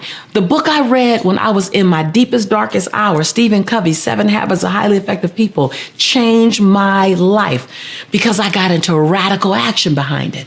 I was like, oh, Stephen Covey talks about attending your own funeral, doing a visionary session where you attend your own funeral, and there are 4 people to speak. What will those 4 people say about you? What kind of brother were you? What kind of friend were you? What kind of social change agent were you? What kind of neighbor were you? Man, when I did that exercise, I was like, oh, I'm a nice person, but I'm not getting they're not saying the things about me that I want to be said. Right, yes. I'm writing my eulogy right now, Amar. I'm writing my eulogy. I'm writing my legacy. I'm not just living for now. I'm living for the 40 years from now story being told about me. I'm living for my grandchildren's story about who great-great-great-grandma was. And when you live for a lifetime, not just your life cycle, but a lifetime, you live for the legacy. I'm writing my legacy now. You won't sweat the small stuff anymore. You won't get caught up in gossip. You won't get caught up in living inside worry. You might worry, but worry does not have permission to take up real estate in your body. Worry is chased by solution and strategy. Yes, by action, yeah. And I always tell people, listen, I'll have every emotion like everyone else. I'll have fear, I have doubt, I have judgment, but you cannot take up real estate in my body. There's no lease options to buy in my mind. Don't lease option buy in my mind, and don't take up real estate. I got things to do. I got changes to make, and I'm not a super hero. I'm not. I'm an ordinary woman. I'm an ordinary woman who chooses every day to make one more extraordinary decision. Acknowledge your community. See, when you celebrate the people around you that bring you joy or that teach you some of the hardest lessons that you need to learn, the iron that sharpens the iron, the celebrators that celebrate you, those who hold the space for you and with you, pray for you, honor you, when you celebrate and lift them up, the whole tide rises. So I want you to find 6 people in your community, not out of obligation, but truly out of choice. They can be in your circle, in your family, in your business circle. And I want you to acknowledge them for the contribution that they bring to your life. What I love about acknowledgement is that when you acknowledge other people, it actually makes you happier. It's just this amazing gift of giving. And what I love is that most people would rather get an acknowledgement from you than a physical gift. That means they don't necessarily need the perfume, they don't need the sweater, they don't need the new iPhone, whatever. They want you to look at them in their eyes and say, you bring value to my life. I honor you, I celebrate you, I appreciate you. Take time to have a personal moment with them where you're just seeing them. The number one reason why people feel sad and disconnected is because they say they don't feel seen. So in this acknowledgement, I want you to look into their eyes and acknowledge them for who they are and how they make your life better. When you raise the community around you, the entire tide rises, the energy rises, the joy rises, the expectation rises. And guess what? If you make this a part of your weekly habits with them, I didn't say daily, I didn't say monthly either, and I definitely didn't say annually. But if you make this a part of your weekly, find one thing to acknowledge at least 6 people in your community for each week. One, you'll feel much more excited. But all of a sudden there's a vibration that happens because you've created it. There's this energy of let's go do this, because what gets celebrated gets repeated. You want someone to repeatedly do something wonderful and amazing in your life, you repeatedly acknowledge them from a genuine place. Man, it's so powerful when you truly marry yourself to the acknowledgement process, to the practice of acknowledgement. When you get into the practice of acknowledgement, all of a sudden people will mirror back to you. You don't acknowledge to get it back. You acknowledge because you want people to be seen. But there's just this dance that begins to occur that's absolutely delicious. Every relationship is a relay. It's like my dad's played tennis for over 40 years and I've attempted to play with him at times. And what I realize is that relationships are like a tennis match. I hit the ball to you, you hit the ball back. And a relationship where you think it's only about one person, that's not tennis, that's racquetball, right? But a relationship is a tennis match. And so if a relationship is working, it's because of the way we both are engaging, if it's truly working. And if it's not working, it's the way we both are engaging. And so there could be passive engagement and there could be active engagement. So when you're not speaking up for what you want, when you're holding and you're living with a bunch of withholds, that's engagement. That's just the way you're engaging. So every relationship has 2 parts, whether your part is active or your part is passive. Every relationship has engagement, a level of engagement, and that engagement is on different levels. I wasn't supposed to be here by many people's standards. I wasn't supposed to be here. I wasn't qualified to be here. See, I was that woman on government's assistance in 1994. I was that woman on WIC, Women, Infant, and Children, in 1994. I was that woman that couldn't afford to put Pampers on my son, so I wrapped him in a towel for 2 days in 1995. I'm that woman. So what would get me to being a best-selling author, times 7 books, running a multi-million-dollar company, having my company go public 2 years ago, and going from Wayfair to Wall Street? It would simply be being non-negotiable. So I just stopped by to check in if you're willing to be non-negotiable. Yes, yes. If you're willing to stop asking the world for permission to be amazing, to be brilliant, to be divine. Stop asking the world for permission and begin today to give the world notice. See, Ajit says something's gonna happen to you while you're here. And I love that. Have an expectation on your life. You didn't come here for them to do you. Okay, Ajit, I'm here, do me. No, this is your life. Your opportunity. You're brilliant. See, the doors have been open and now you dance to your rhythm, sing to your song, you play to your tune. And all you need to do is pick up a little bit here and pick up a little bit there and then take radical action and become non-negotiable. Abundant thinkers live in non-negotiable. Average thinkers live in optional. Average thinkers live, I really would love to have a new business, but your behaviors are not congruent with what you say you would love. When you move from optional to non-negotiable, you've slid every other option off the table. I was interviewed 155 times in 5 months. And the number one question I was asked was, Lisa, how did you go from public assistance to going public? How did you go from welfare to Wall Street? How did you build a multi-million-dollar business? How did you do it? And I said, I just slid every other option off the table. Like I really did. I slid every other option off the table. There was no other option. Burn the ship. Burn the ships. Don't go back. There was no other option. I didn't even have a plan B. It's A, capital A, or baby damn A. But it's A. It's now or later, but I'm gonna get it. Once you get to that place, something happens. The universe aligns with you because you're so intentional. So many people ask me on so many different platforms, how do I find the courage to ... As if courage is something outside of you. You don't look under the pillow at home. You don't look under your bed. You don't look in the glove compartment of your car and go find courage. So let me just start off with saying you don't find courage. You cannot find courage. You choose to not allow the fear to manage your choices. So I know that sounds like that's just like want, Lisa, but I'm going to always tell you the truth. If I told you how to find something, that means that you don't have it already. I'm not going to tell you how to find something that's not lost. The reality is when you are more consumed with what other people's perception of you than you are with your own truth, you will always feel like you're not enough.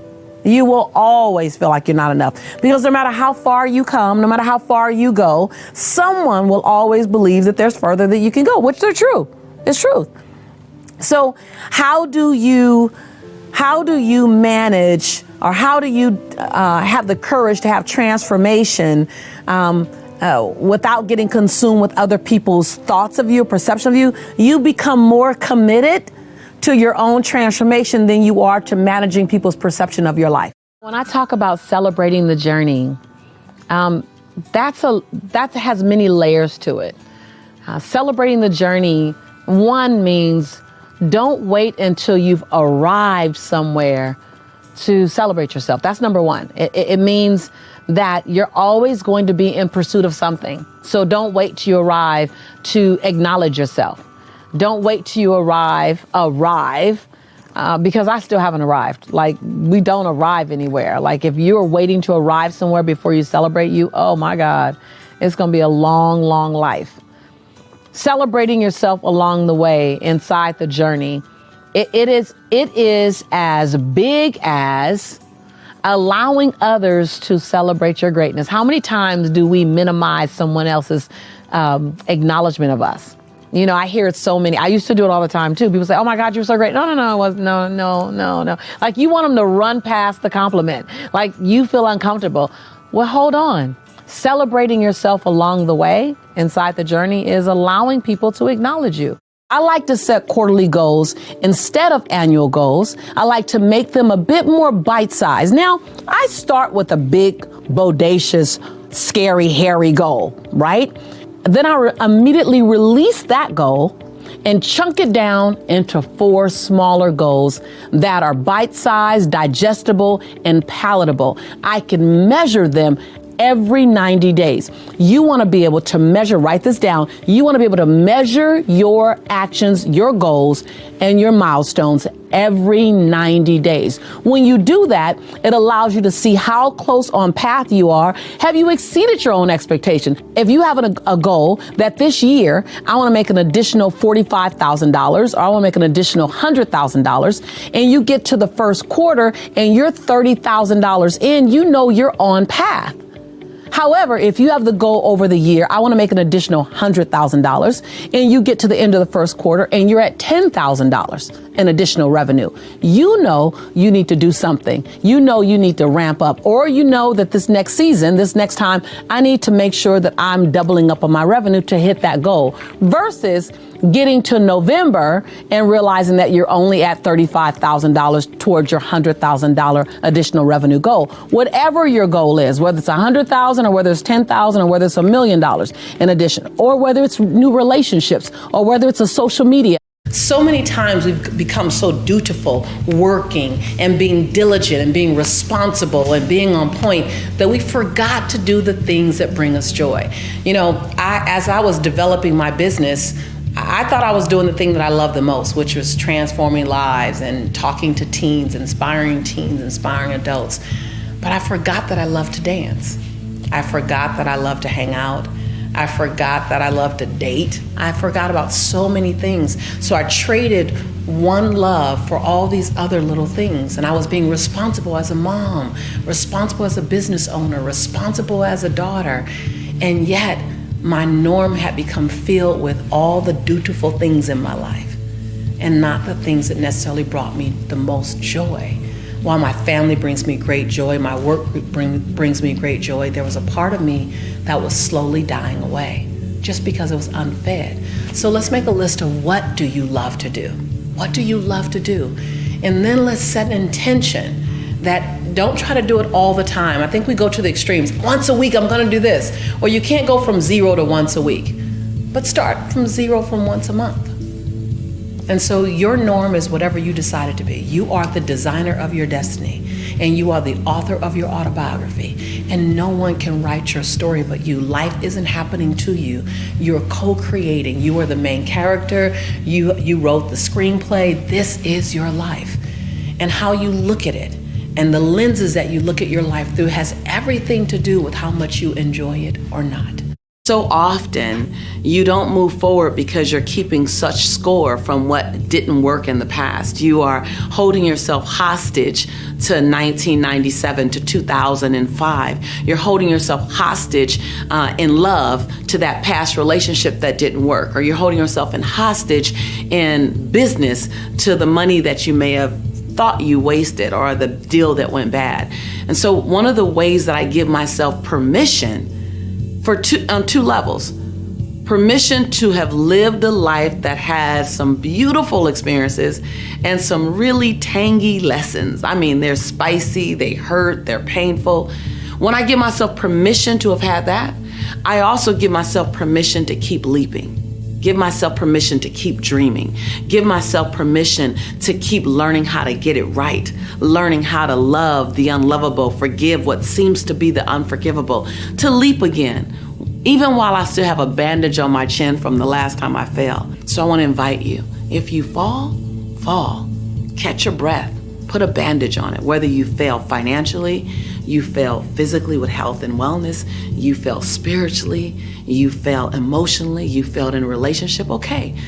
A part of flying is understanding what the distinction between flying and falling. And the only way you understand the distinction is that you experience full life. When you experience full life, it's like this. Life isn't just flat line. It's not just like this.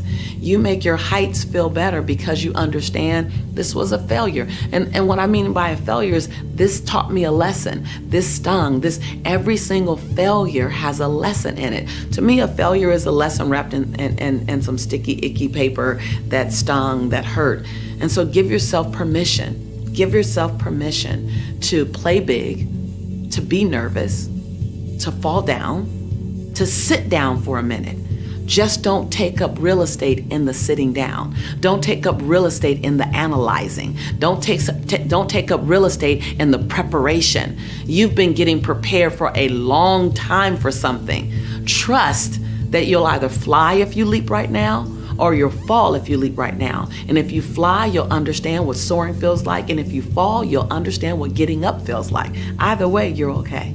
That's how I play big with my knees knocking. That's how I play big, even when there's something in my consciousness reminding me of the last time I did something like this and it didn't quite work out. And I still play big because I constantly give myself permission to totally win and soar or totally fall and get up.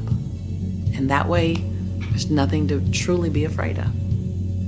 Remember, this is a dialogue, not a monologue, which means we're in a dynamic conversation versus me just entertaining you.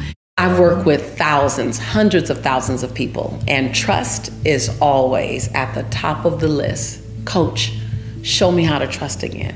Coach, What happens when I've been betrayed? Coach, show me how to trust myself again. Trust is a gift. And when our trust is violated by any form, we feel like a little bit of it's been chipped away. But here's what I want to let you know. Trust is something that can be restored. And trust is something that people can earn. And trust is something that you have enough of. It always hurts my heart when I hear someone say, I don't trust. I don't trust.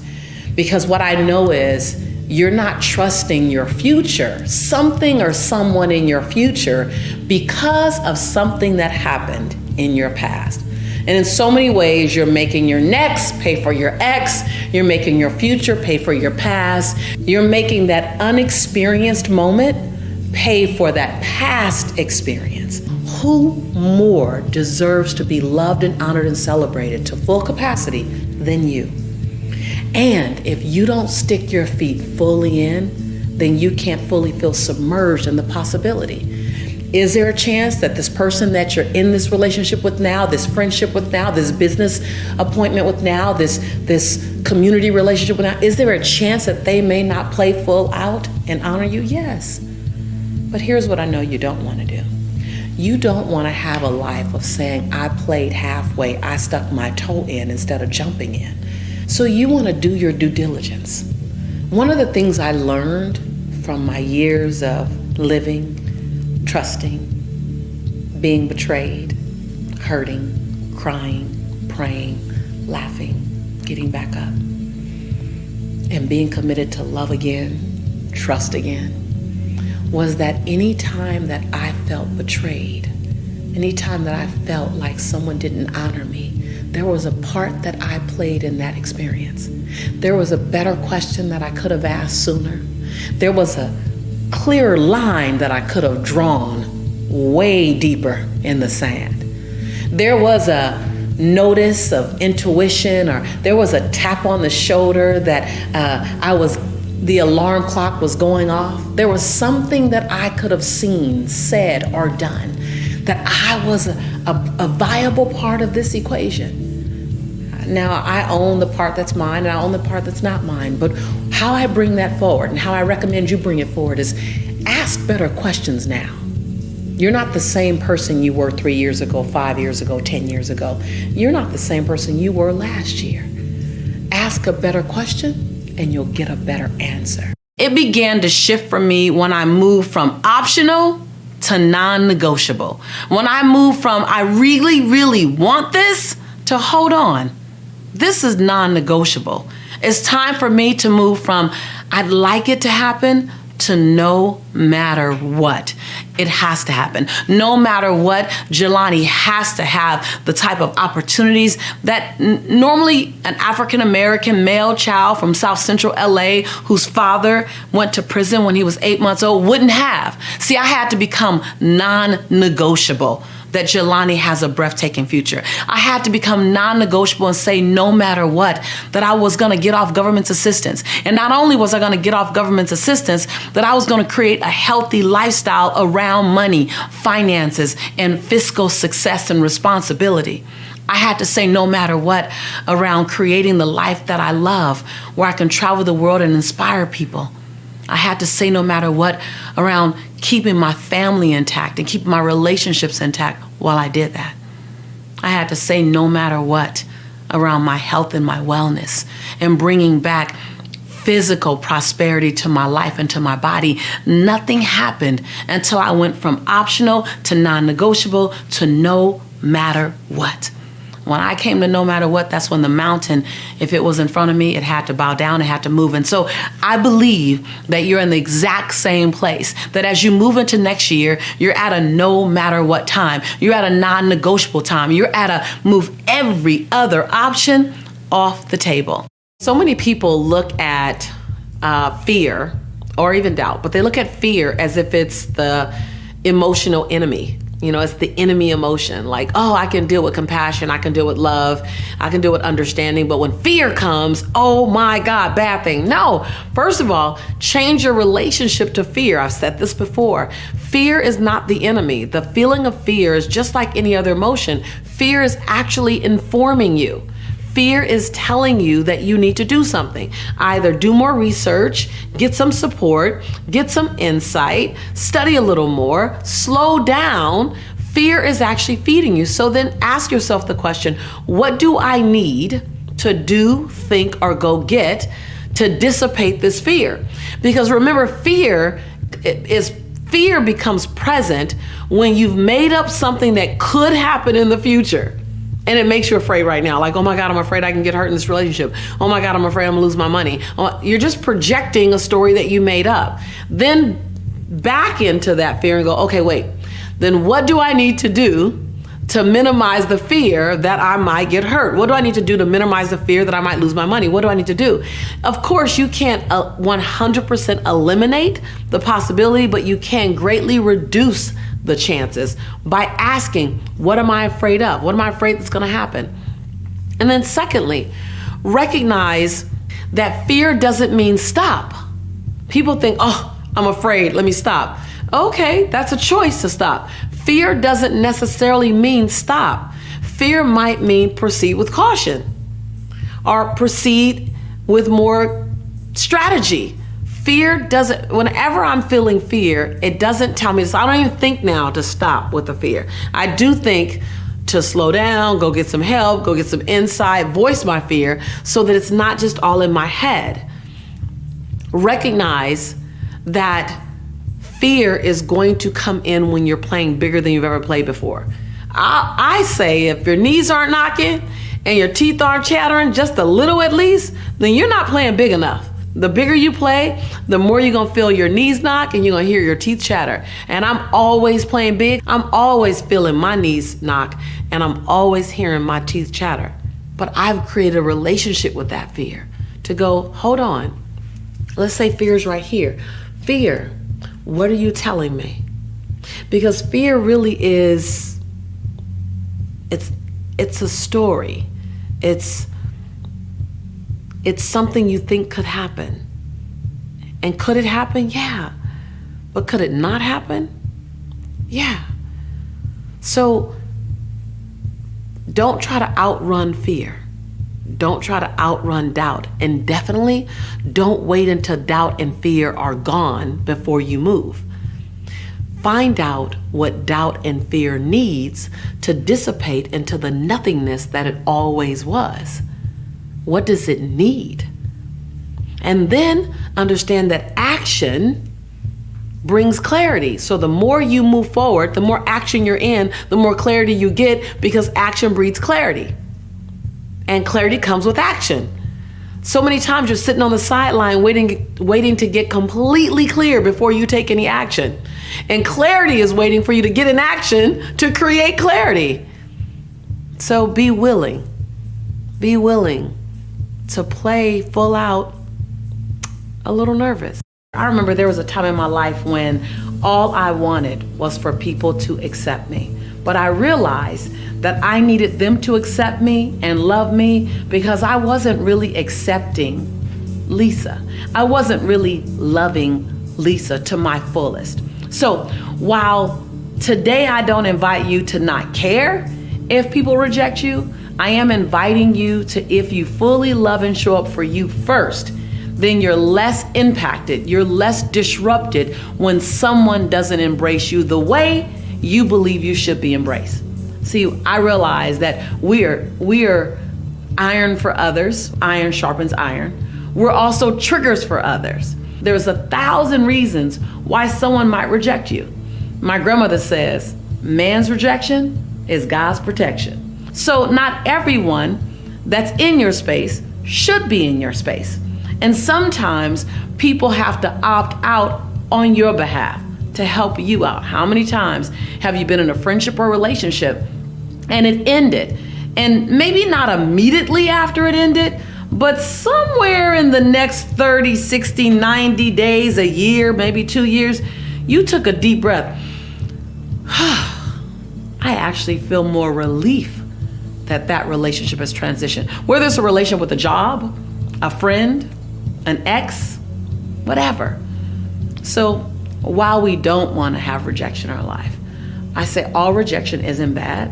And sometimes it's not rejection. It's simply transition. It's simply completion. You know, I realized that I wanted everyone to love me. But when I began to love Lisa, I stopped having to manage or having the desire to manage how other people like me. Your job is to wake up each day and like you. Now, I get kicked out of college. I got kicked out of college my second year because I didn't want to continue to run track. I took my team undefeated the first year. Wow. And they went from not having won a track meet in 2 years at all to going undefeated in 1 year. If you could attribute what allowed you to lead the team to do that in one or two insights, what would it be? I had unwavering confidence. Did you cultivate that, or was it natural? Was it cultivated at home, or was it personally cultivated? My dad and my mom, they I don't know if it was brainwash or encouragement. I could do anything. Yeah. Like opposition didn't scare me. It never have scared me. Like, I don't look at how big the mountain is if I can climb it. I go, are we gonna climb it? And what do we need to climb that size mountain? You don't measure if I can do something based on the size of the opposition. You decide we're gonna do it and then decide what to do for that particular scenario. I made the best decision I could based on what I knew in that moment. And when I know more, I'll do more. When I know better, I do better. And I'm going to love me in every moment. When I look back at the decisions I made 10 years ago, some of the people I dated, some of the money I spent and what I spent money on, some of the places I went, I go, what was I thinking? And the answer is I made decisions based on what I knew at that time. I'm outside now and you can hear the gardeners in the background. They're cutting away trees. They're cutting away dead limbs. They're cutting away old grass. They're mining the weeds and pulling things out, just like we should do in our lives. And some of those things that we should take away are the fear of people's thoughts of us and what those thoughts are going to show up as in our lives. Listen, what I know, I love the sound of all the machinery in the background because that reminds me to trim away, to cut away, allows a space for new things to grow. So sometimes you have to cut away the need to be liked by everybody, the need to manage everyone else's perceptions and thoughts of you. You have to cut it away, like those gardeners are cutting away dead leaves, like those gardeners are cutting away the weeds, the things that grow in between the beautiful grass, in between the beautiful flowers. There are things growing up inside. That's what's happening in the middle of your transformation. Other people's thoughts, other people's inconvenience. People want to hold you hostage to the person they've always known you to be. What are these new thoughts you have? What are these new things you're doing? We don't know you this way. Go back to the old you. No. Be more committed to the you that you're becoming than you are to the you that they're familiar with. Over the years, I've had to learn how to disconnect myself from people, how to pull away, how to move on without what I call Benihana in people. Now, I don't know if you remember, but if you ever go to a Benihana restaurant, they have those sharp knives and they kind of go, and you don't even know that the zucchini is like all diced up until they move it and then everything is cut apart. Well, I used to have a habit of like cutting people off so well, so fast that I felt like I Benihana them. Like they didn't know they were like all sliced and diced until they went to walk away and their head fell off and then their arms fell off. And over the years, I had to learn, how do I complete? By the way, I would say, don't break up with people. Don't break away from people. Don't stop being their friends. A better mindset is recognize when the relationship is just complete. Now, I say complete with me. When I say complete, that means the relationship has had every experience that it needs to have. You've done everything you need to do, and it's just complete. So you don't have to make people wrong. That was a big lesson for me because we're taught that in order for relationships to end, someone's brains need to be splattered on the ceiling. Well, the older, wiser me recognizes that I can end relationships from people who I've outgrown, or people who might be toxic, or people who are just not a fit for me, and also leave their dignity intact. Key word. I want you to write that down, type that in chat, because there is a way that you can complete with people. Notice I'm using these key words with you. You can complete with people, meaning Every experience that we need to have, we've had. And now I'm complete. That you can do that and leave their dignity intact. You can say this relationship has run its course. You don't have to outline everything that's not working, because when we outline things that are not working, all we're doing is making people wrong. So let me just say, the way you complete a relationship is to first check your ego. Because your ego, or ladies, your she-go, they will get in the way, and what you want to do is point. I'm done with you because of this, and this. And we all know when you point one finger over there, the three fingers point back at you. We've all heard it. I begin to become an explorer of what I don't know. I want to read books I'd never read. I want to hang around people that I'd never hang around. I want to know what they know. I want to have discussions about things I'd never talked about. I wanted to feed my brain something that my brain didn't know, so that my brain can tell my body to do something it never done. So then when my brain feeds my body and my body feeds my life, then I begin to have an experience that I'd never had before.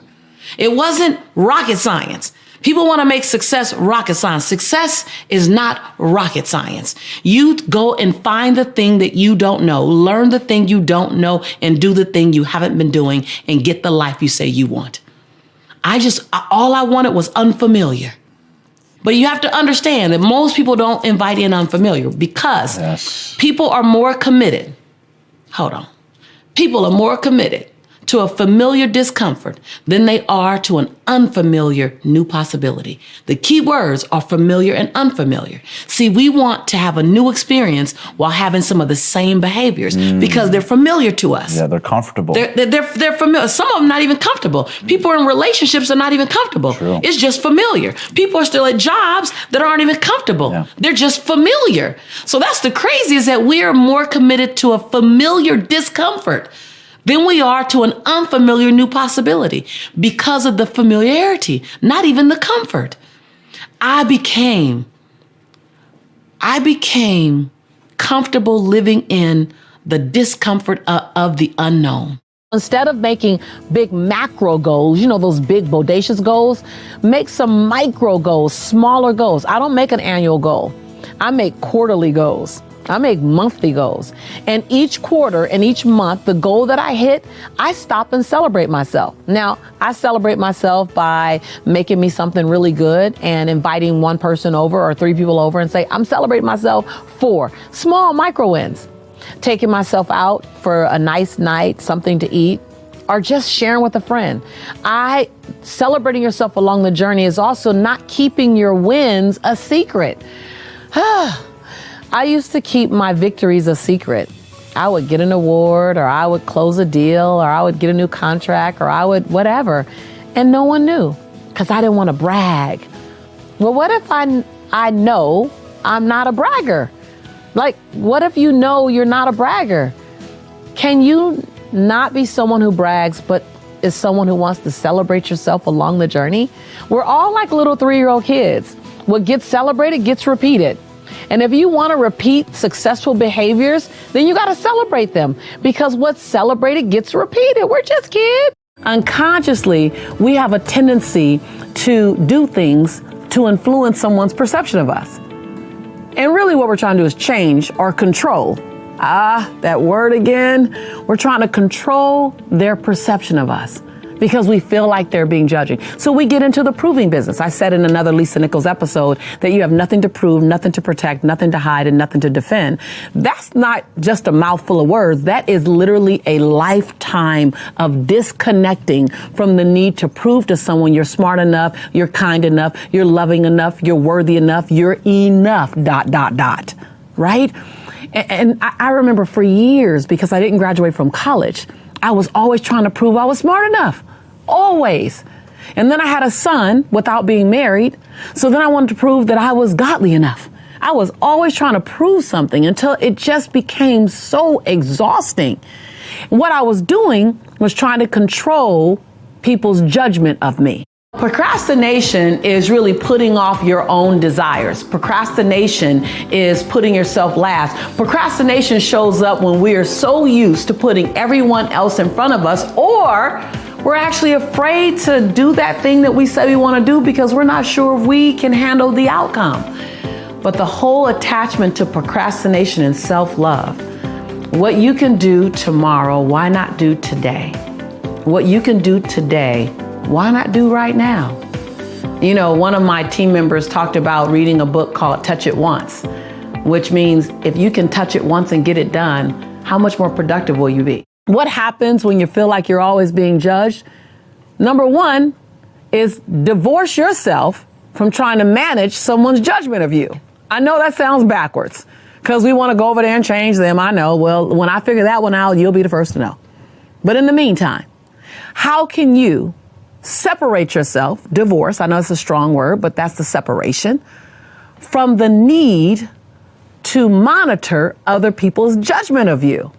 Let me tell you what that answer is. You go over to self-awareness. You go over to recognizing I am whole. I am smart enough. I am wise enough. I am kindly enough, not from a bragging way, not from a self-righteous way, from the most humble way possible.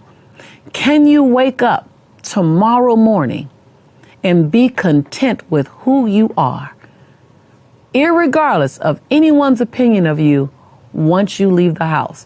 Or maybe the person next to you, or the people downstairs, the people in your same house. Can you wake up tomorrow standing and living in the statement and the knowing, I am enough? And then leave everyone's opinion to them. We train people how to treat us. In 2007, when I was on the Oprah show, it was the thing that came up and out of me. And she was like, yes, it was that thing that said, we train people how to treat us. Like they're looking at what we're saying yes to and what we're co-signing on. And if we're the yes woman or the yes man all the time, then one, our yes isn't as valuable because everyone automatically expects it because we give it away all the time. And two, they're going to keep asking because they know they're going to get yes. And if you're a producer and deliverer, you're the one I'm going to come to all the time because you're a producer and deliverer. You're going to get the job done, even to the detriment of your own joy, even to the detriment of your own happiness. But again, you train people how to treat you. But the good news about training someone is that they can be retrained. Now, did you consciously sit down and say, I want to manifest inspiring millions of people, making millions of dollars? Was it a conscious thing? Were there moments where you sat there when you weren't living in that reality, where you said, you know what, I'm going to decide, I'm going to figure it out. I might not know how, I might not know where or what, but I'm going to commit to it and make it a reality. I mean, talk to me at the core of your experience. Right. So I love how you say make millions of dollars. I said I want to inspire people and I want to be able to pay my bills. That was initially. That was a big dream. I want to run out a month before I run out of money. Big. I want to have enough. That like you can't think about having abundance until you literally give yourself permission to have enough. Yeah, get past scarcity. So I want to have enough to dream. And so my first, I think I have a ministry mindset. My first, I just want to help people. I want to help people and I want to be rewarded for my efforts, right? And then once I got past that, I said, okay, I want more. I want to generate millions. I want to serve millions, inspire millions, and generate millions. I think I deserve all of that. But that had to do with my self-worth. Right. I had to feel worthy to touch millions. And I had to feel worthy to touch millions. I had to feel worthy of both. And so that was personal development, which is why I live and I stay in personal development. I teach personal development. I teach wealth development. I teach business development, and I teach personal development. I love because that. You have to have both. Practice active. Yes, I'm going to say it again. Underline, circle active. Practice active self-care. That's where you identified what rejuvenates you and made plans to make time for self-care during the busy season.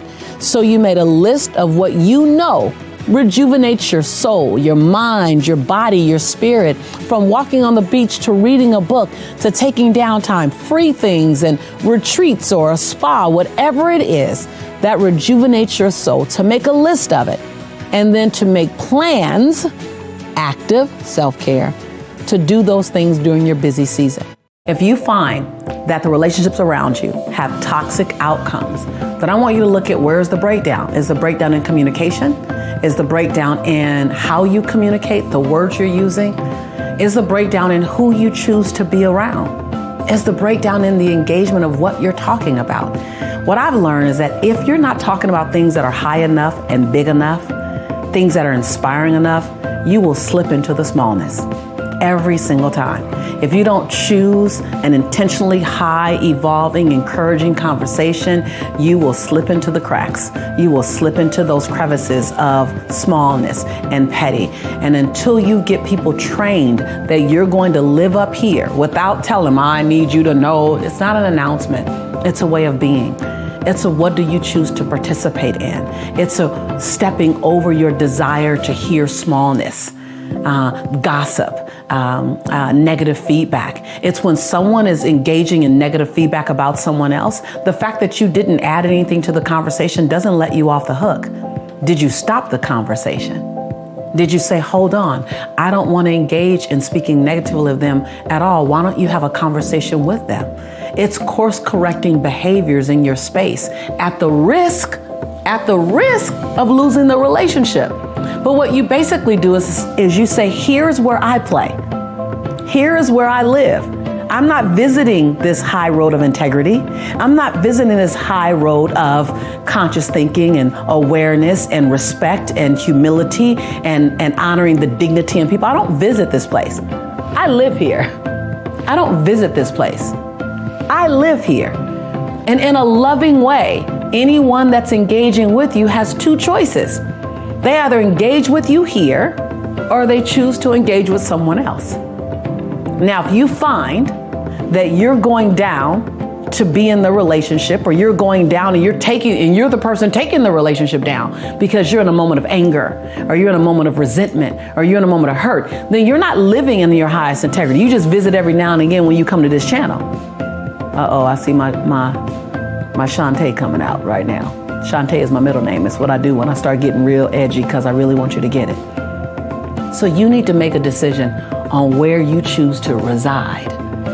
And then you don't leave your conscious neighborhood to go visit other people's neighborhood if it's not as high as yours. People will rise to the occasion, or they'll choose not to rise, and they'll pick other people to be with and hang with. And I know that sounds easier said than done, because some of the people who are playing at a lower level might be in family. It might be, and that's fine too. You can love people. It doesn't mean you have to spend tons and tons and tons of time if that time costs you something. Spend as much time as you can. Spend as much time as serves you. Spend as much time as they will allow you to spend. But never leave this place.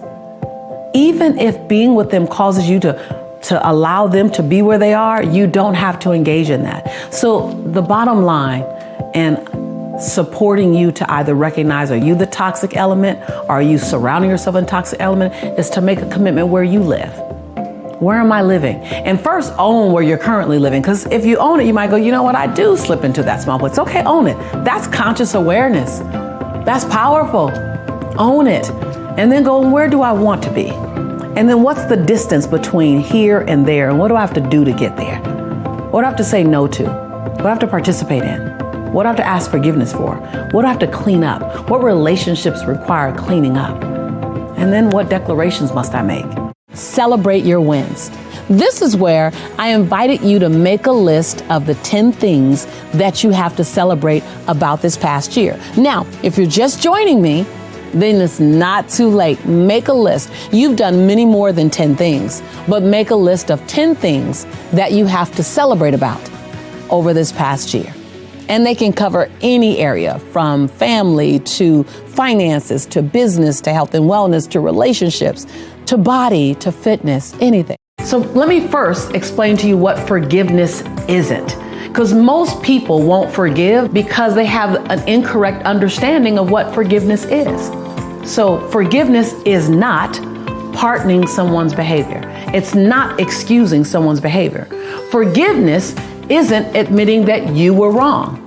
Forgiveness isn't saying what was done to me is okay. Forgiveness isn't any of those things. I'll try says I'll make a feeble attempt. I will is absolute, non-negotiable, no matter what. There's a certain energy that goes forth when you say I'll try, and there's a different energy that goes forth when you say I will.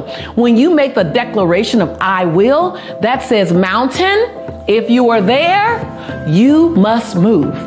I'll try says I hope I got enough energy to make it up or around the mountain, and if not, I'm gonna sit at the bottom of the hill.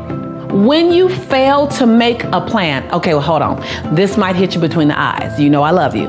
But when you fail to make a clear, concrete plan that has goals and milestones, meaning they're smaller goals that you can hit to get to the bigger goal, and has a by-when date, not in February, not in August, but August 15th by 5 p.m. Eastern Standard Time. Yeah, when I set a goal, I even want to know the time zone I'm gonna have it done by. Clarity. When you fail to make a plan with clear distinction, when you fail to make a clear plan, you have clearly planned to fail. I'll say it again. When you fail to make a clear plan, then you've clearly planned to fail. I know that hits you hard. I've done it many a times. I have clearly planned to fail many a times because I had an idea and it was just in my unconscious. I didn't know. Now I want to bring to you what I know to you so you know it. I want you to make a clear plan. When you create a clear plan, then you're clearly planning to succeed. Your belief systems were handed to you by your parents and by your grandparents, and they were pretty much embedded by the time you were 10 years old. So there's some beliefs that you didn't even have a chance to develop for your own. You just are living them out. You inherited them. You inherit the belief system and didn't unconsciously inherited them. And so the good news is you get to choose to the belief systems you like, and then you get to divorce. I'm going to say divorce because that's a strong word. We all know what separation looks like when you say divorce. You get to divorce from a belief system that doesn't serve you any longer. A belief system that says money is the root of all evil, maybe, or a belief system that says only rich people have money, or all rich people are crooks, or my belief system used to be that wealthy people aren't spiritual. That if I'm wealthy, I can't be a spiritual person. You have to pick God or money. One or the other. I got to pick my faith or my finances. I can't have both. That's a belief system. And I invite you to divorce it because it's not the case. I have both. And I live in both quite well. I use my money for good in the world. And the more money you have, the more good you'll do if you're a good person. So money makes you more of who you are. So you will only be more of who you are with money. When we talk about setting healthy boundaries, again, and I know it sounds as if I keep going back to the same thing, but setting healthy boundaries is not about you keeping other people out. If someone crosses your line in the sand, it's because you never made your line deep enough. No one can ever go further with you than you've given them permission to go. So as hard and as difficult as it is to hear, because this was hard for me to hear when I had to admit it to myself, that the way people treated me was based on how I trained them to treat me. So I have to say it to you. You've trained people to treat you the way they're treating you. So if people are crossing your boundaries because they didn't know it was there. If people call you at odd hours of night, it's because you keep answering. If people ask you to do beyond what you're able to do, it's because you keep saying yes. If people don't ever think you need rest, it's because you act like you don't need rest. I know this is not probably what you want to hear, but I signed up and you signed up in this relationship to give you what you need to hear, not necessarily what's always easy to hear. And I'm only telling you what I needed to hear myself. I'm only telling you the lesson that I had to learn, that we train people how to treat us. I have this program where I look at your money blueprint and I help you look at your money blueprint. And I ask you questions. How was money in your household? Was it the source of argument, the source of contention and divisiveness? Because if so, you don't want money to divide you and your family. So you might not want to have money around, or you want too much because you don't want to be divided. You don't want to be judged, right, or whatever. Or did it keep your parents away? Mm-hmm. Like, what was your relationship to money as a child? Because that's fueling you. That has an unconscious influence over you now. A filter of how you see everything. Exactly. And you want to bring from the unconscious to the conscious. You might not be listening to it, but you definitely don't want it to have any unconscious power over you. So that's number one. Be aware of your money blueprint. How is money related to in your community? How is it related to in your house? What did you think about money? How is your faith attached to it? I used to think that literally in order to be like Sister Brown, who was like the most godly woman in my church when I was a teenager, she was amazing. But we also had fundraisers for Sister Brown that I could not have $1 million in my bank account and be Sister Brown. Yeah. So I had to it took me years to do that. Setting quarterly goals, to recognize that goals that are going to be hit are goals that are bite-sized, digestible, and palatable. And you can measure them every 90 days. We together discovered that 90-day goals allows us to get to annual goals and 2-year goals and 5-year goals. But 90-day goals allows you to have bite-sized, palatable, digestible goals that could be measured and or adjusted every 90 days. Oh my God, I love this question. I don't think I've ever been asked this question before. I never had an opportunity to explain it. Being the best version of you. First of all, don't think of it holistic. I want you to break it down to different parts of your life. Because when you are committed to being the best version of you, which in summary, it's the you that you're so incredibly proud of holistically. It's a 360 approach. It says, I'm not perfect. So best does not mean the perfect version of you. Because I think perfection and balance are two illusions that are designed to help you keep chasing something that's not even attainable. So perfect is not attainable and balance is not attainable. So it's perfectly managing my imperfection and releasing balance and having harmony, number one. But the best version of you is really saying that in each area of my life, I'm in movement. In each area of my life, I'm in evolution. In each area of my life, I'm active. I am actively participating in an upwardly mobile way in this area of my life, times every area of my life. It doesn't necessarily mean that you're always where you want to be, but it does mean that you're being responsible, you're being active, and you're being proactive. Finances, that you're looking at your numbers. Just this morning, I ran my credit score again. I want to see what's on it. I want to be actively participating in my financial growth. I looked at my savings. I looked at my life insurance. I just looked at my long-term plan. Not necessarily because I want to buy another house or I want to buy a car. I just want to be on top of it. I want to be responsible for it. And then health and wellness. Just yesterday, I was talking to Matt and going, Matt, it's time for us to do another health and wellness campaign. I don't necessarily want to do it. And it slightly to moderately scares me a bit when I'm bringing my fitness into a public conversation. But I know the responsible me, the best version of Lisa, is saying, hold me accountable. Hold me accountable to my fitness goals. Hold me accountable to my total wellness goals. And then last week, I was just sitting with someone saying, you know what? I need to go down the list of all the checkups that I've had. I need to make sure I'm not missing anything. Relationships. I just said to a girlfriend yesterday, hold me accountable. Hold me accountable to not running.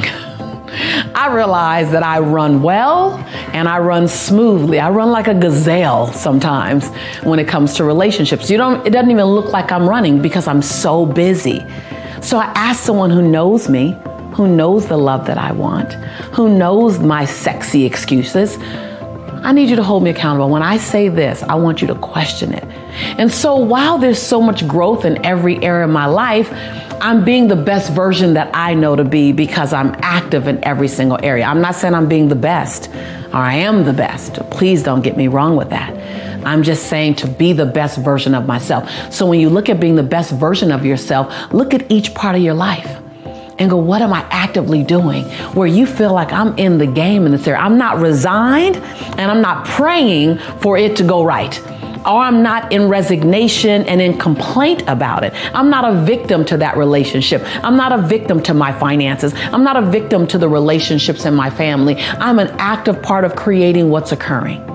And it can always get better, but I'm an active part. That's being the best version of you. And waking up each morning and saying, I like me today.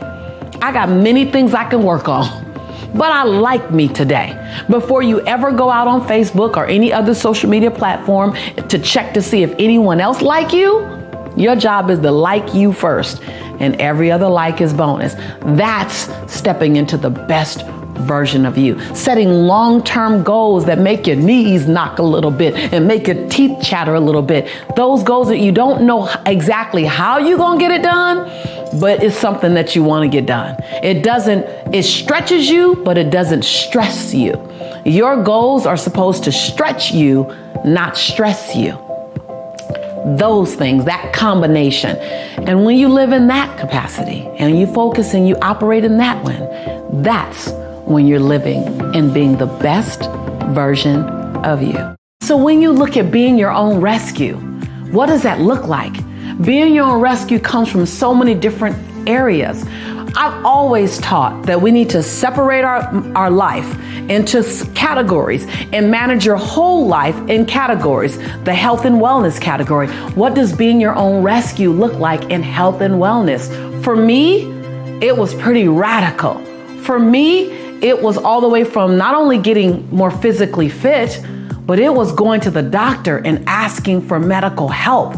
It was saying something's happening in my body and I don't know what. It was no longer ignoring what was happening. What does being your own rescue look like in your finances? For me, it was me writing myself a check the way I wrote SD&G and the way I wrote the electricity bill and the way I wrote my rent check way back 20 years ago. It was me writing a check to my dream and putting in the subject line, funding my dream. That was being my own rescue as well. What does being your own rescue look like in a relationship? Does it look like just speaking up and asking for what you need? Or does it look like telling someone, I love you more often? Or thank you more often? Or please accept my apology for not showing up for you? What does being your own rescue look like in the different categories?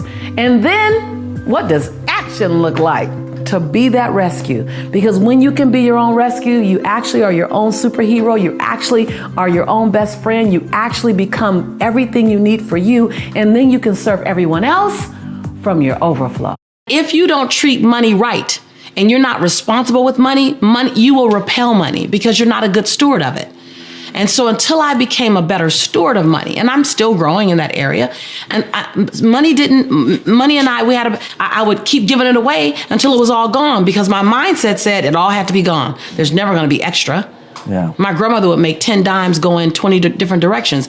Who was I to have 20 dimes and only 10 directions needed? Yes. Right? Again, mindset. Yes. Right? I love to go back and share some of my favorite memories with you, my fondest. And what I realized, they're actually my most moving memories. One happened over 12 years ago. I was in Toronto, Canada with Margaret. And this gentleman walked up to me, standing about 6'2", Caucasian man in his mid-40s. And he looked at me and he goes, Lisa, I have a problem with you. I said, you do? And my heart started to beat. I'm like, oh my God, someone doesn't like me. What did I say wrong in their eyes? And how is this gonna play out? And he goes, I have a problem. I really have a problem.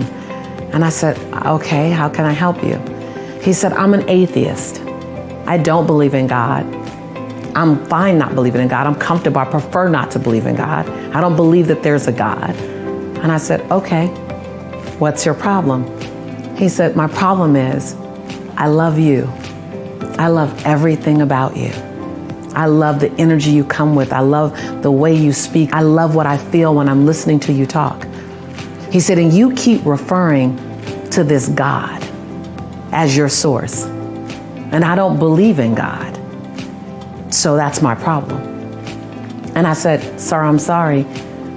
I'm not sure where your problem lies. I said, if you don't believe in God, you have that right. If you love me, I'm excited because you can feel that I love you too. And he looked at me and he goes, so let me get this straight.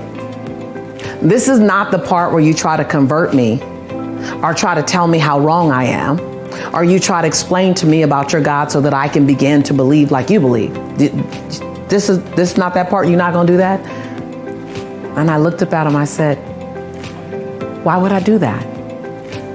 You're committed to whatever you believe in. My job is to honor your belief system.